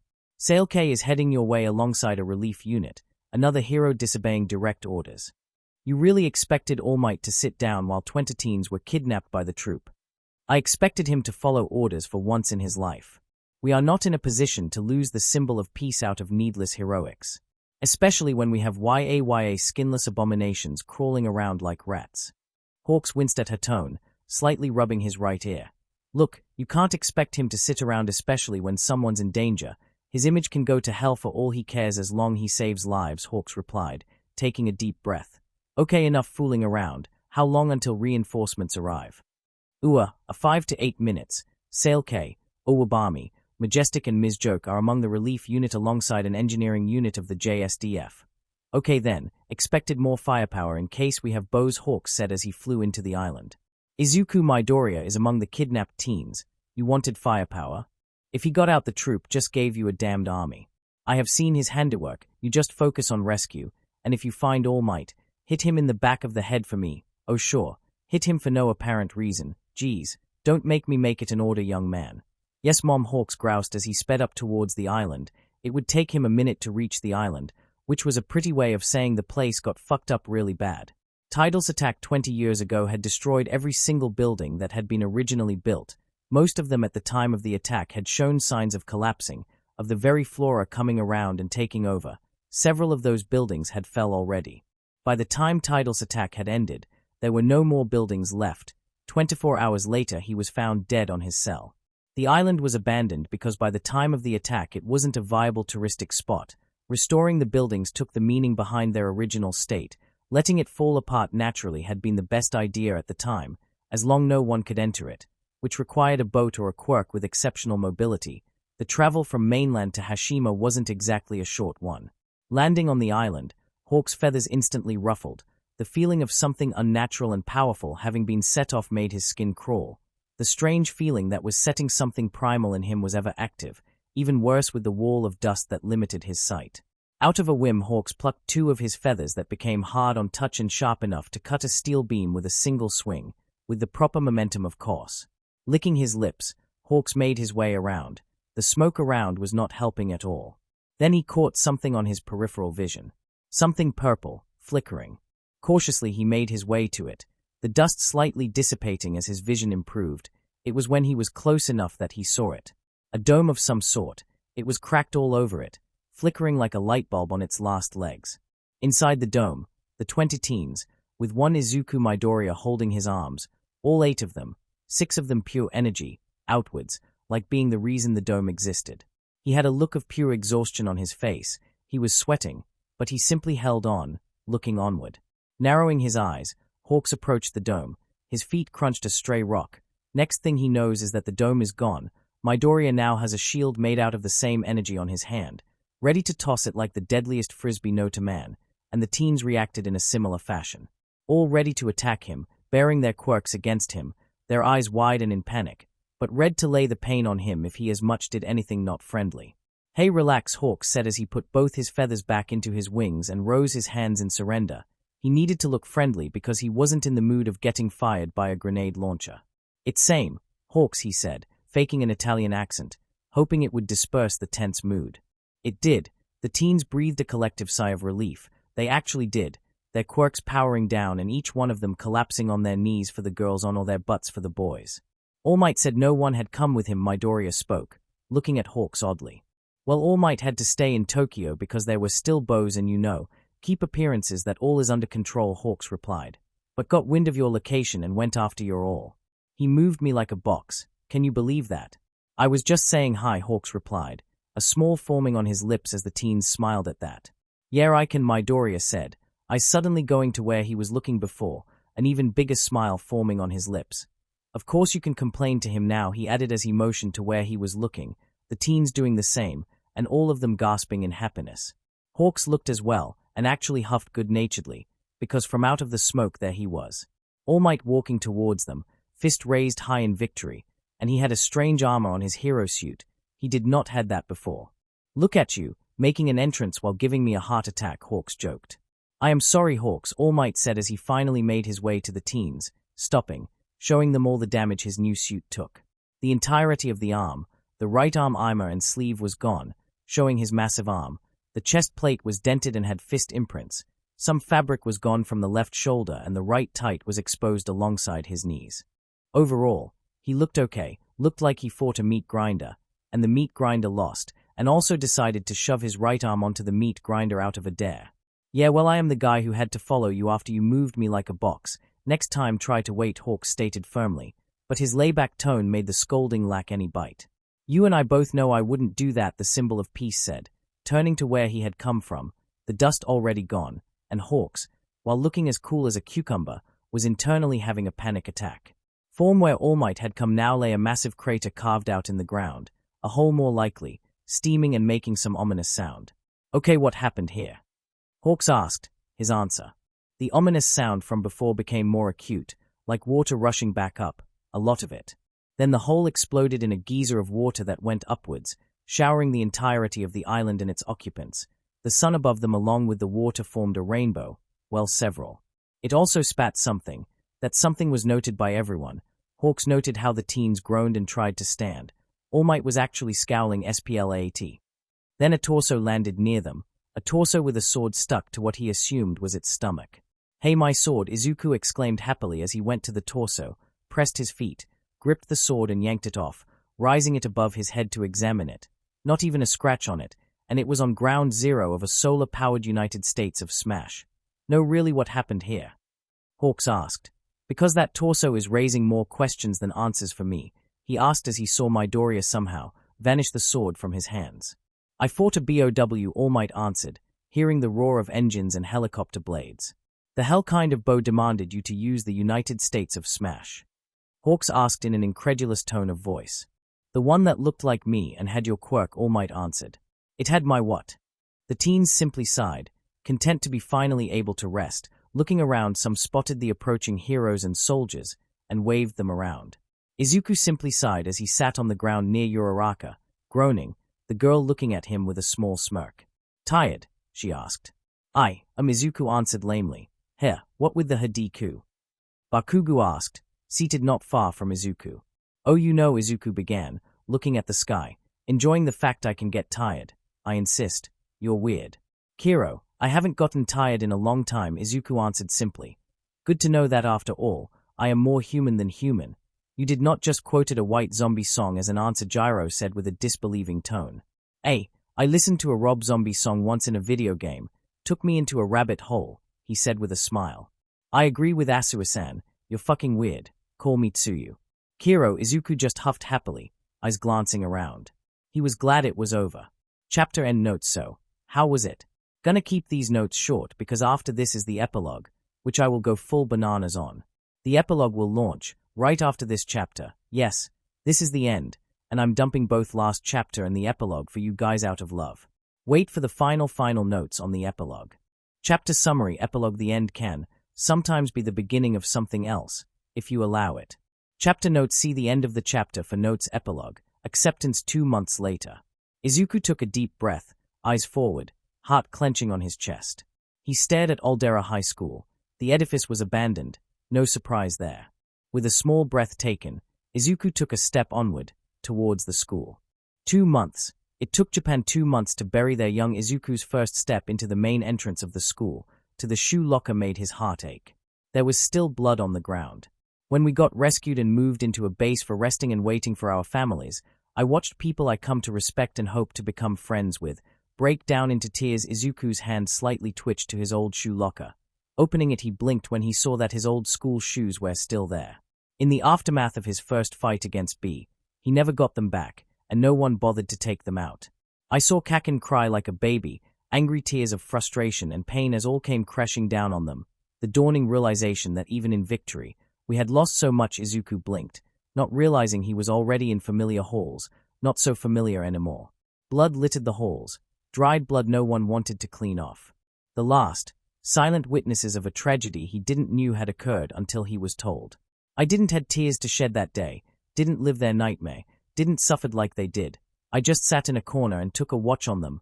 The girls huddled and cried with one another, hugging each other, reaffirming themselves they were alive. The boys simply cried alone. Some tried to hold it, but to not avail. I remember Kirishima hugged Soto and each other cried on the other's shoulder. It hurt to watch, but I stayed there.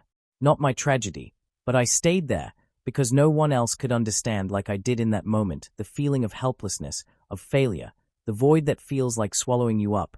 I understand that very well. To me, I was watching them in the same light as All Might did when he found me after Raxus. Izuku glanced around the halls. The doors to the classrooms were torn open. The insides made him ache even more than the state of the halls. Each desk was put in perfect alignment, and each desk had a small memorial to those who had died that day. Flowers, pictures, notebooks, each desk was a memorial for the lost. Once in a while he would see a desk of any of that, just an empty desk without flowers.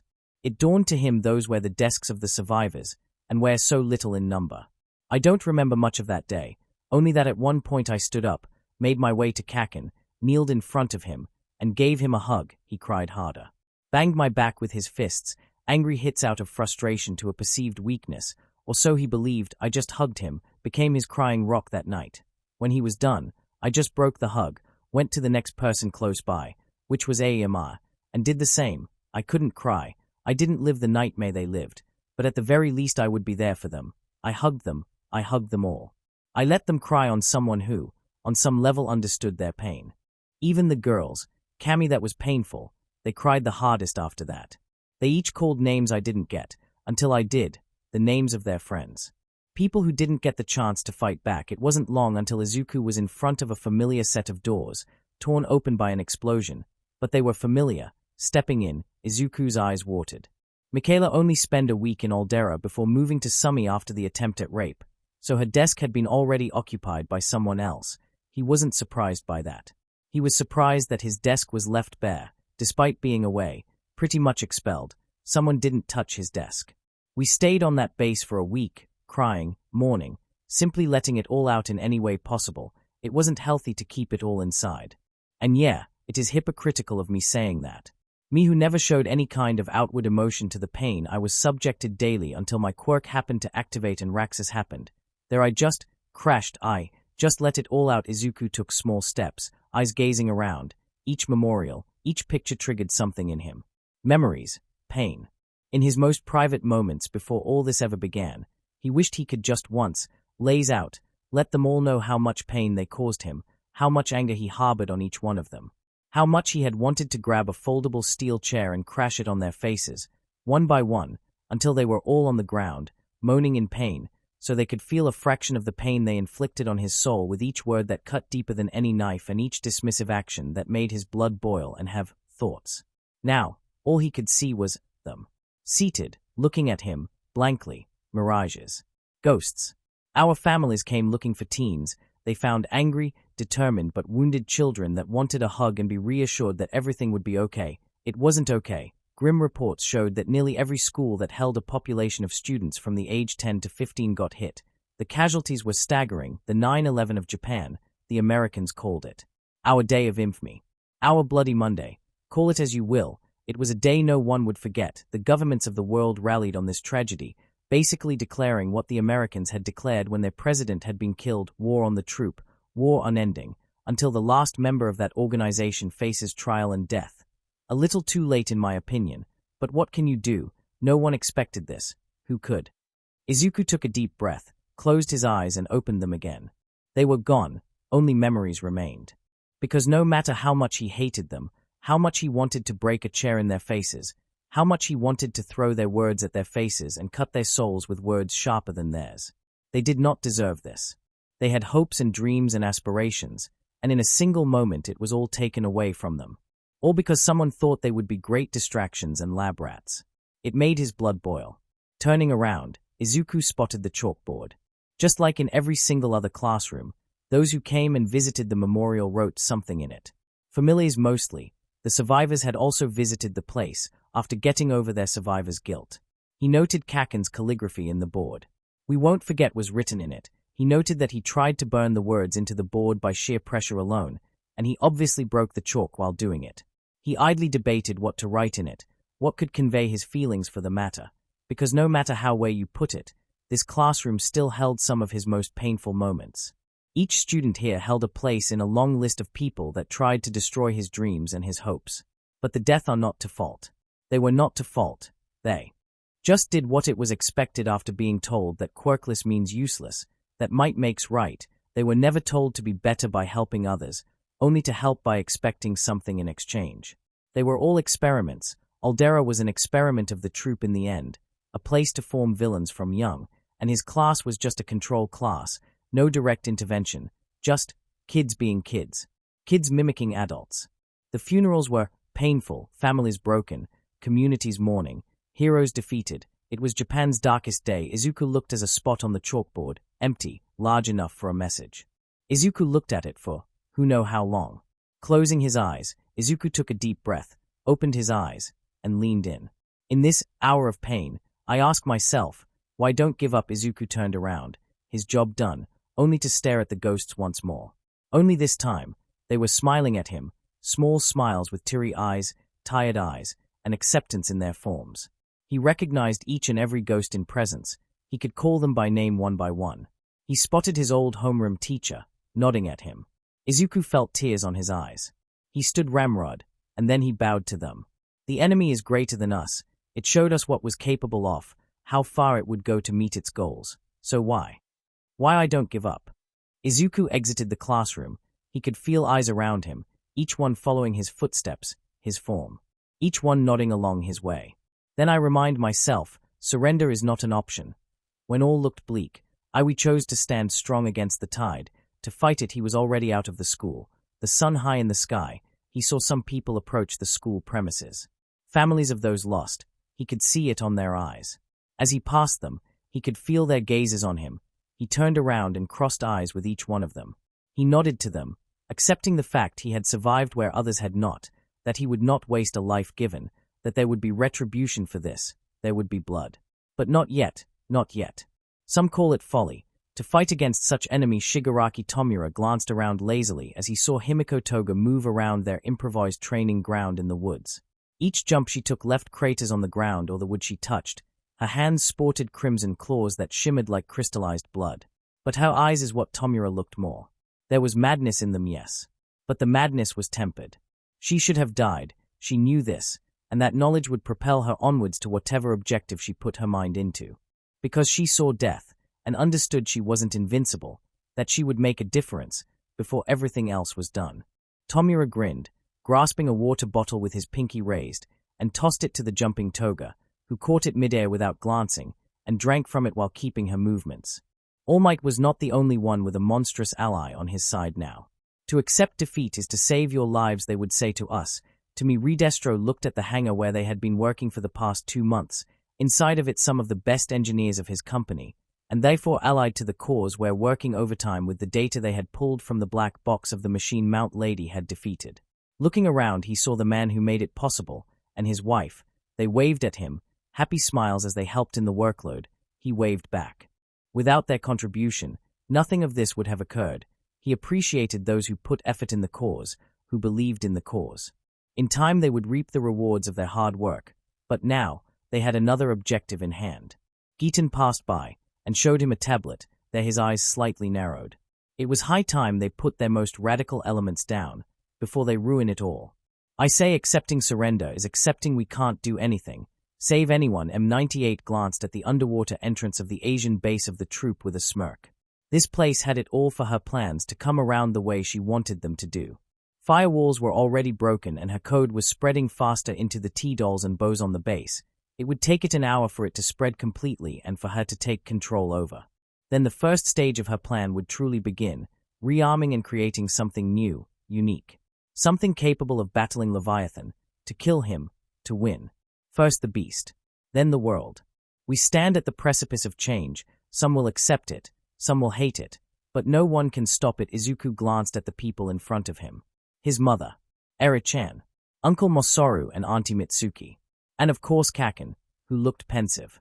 Nodding to them, he smiled as he hugged his mother and patted Eri's head, slightly wincing when Mitsuki slapped both his and Kaachan's back with a smile and bringing them both to a hug, saying something about celebrating the brats crushed the troop, while Masaru tried to contain his wife's boisterous attitude. Only Kaachan gave him a look, rolled his eyes and went with the motions. This is our time. Woe whoever tries to stop us in Izuku's former classroom. The chalkboard now had a new message carved into it, like claws used to write into it. Written in the ancient language of the Dova, it simply read, I won't forget, I will forgive. November, I Island. David and Yagi walked around the halls of I Island Medical Labs, each one in their own thoughts. They had been talking about this for some time, long before the attacks of the troop on Japan.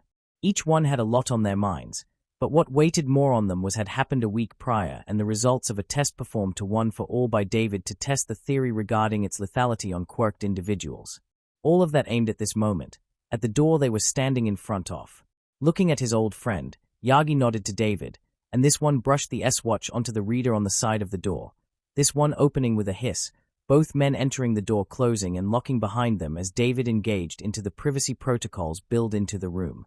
When that was done, both men looked at the occupant of the room. A beefy-looking Melissa Shield smiled at them as she got up of bed. Muscles hidden by her gown did little to reassure both men of what had happened to Melissa a week ago had been a happy accident and less of an attempt on her life for working on something that would help Mirio, but now had affected her tremendously. Uncle Might, Papa she called them. I'm glad you visited. Being cooped up here has me almost crawling onto the walls. Please tell me you have good news, she asked. Yeah, David began slowly. We got news. Yes, he then looked at Yagi, who took a deep breath. So Yagi began, clasping his hands together nervously. He so much doesn't want to do this. But matter of the fact, there is no choice. Between Mirio and Melissa, he would choose Melissa because he trusts her. Also because what she has now is not product of a quirk. Yes, Melissa asked, making motions to her uncle to keep going, blue eyes slightly shifting into a deeper shade of color by what swam in her bloodstream now, thanks to her mother. Do you want to become the ninth? Every electronic device in the room blew up. Sorry, chapter end notes. So, here we are, the end of the road, at least for now. What a year it has been. Working on this allowed me to zone out of the problems of the world, which apparently don't want to be ignored. In any case, I want to thank every single person that has read my story, who has been with me since the beginning of Hack, every kudos, every review, every critique. All of it has helped me so much and allowed me to continue. Yes, I know it's not to the standards of other stories, but let's be frank, we are here to read stories that tickle our imagination. This is the what if for many, so I treat them as such. Enjoyment and a treat for the eyes. So here we are. What's next in Hack's story? Well, you can be certain that Canon is currently dead and trying to return. I will allow it. In like 2-3 chapters, then I'll murder it again. Pairings. Someone asked me that. Don't remember who. Aside Inka Hisoshi pair. Those who have seen my bookmarks can see I am a huge green tea shipper. It just fits like a glove for some reason. A pair of dorks that can't tell I like you because one is afraid of becoming an obstacle for the other and the other is pretty much incapable because he never had someone that would say those words and meant them. Let me tell you, in Hack things will be different. The effects of WH had occurred has changed the kids of 1A and to an extent those on 1B and pretty much anyone who survived the events. Romance will happen. Will not be too zappy and lovidoli. I can't writ romance well enough even if you put a gun on my head.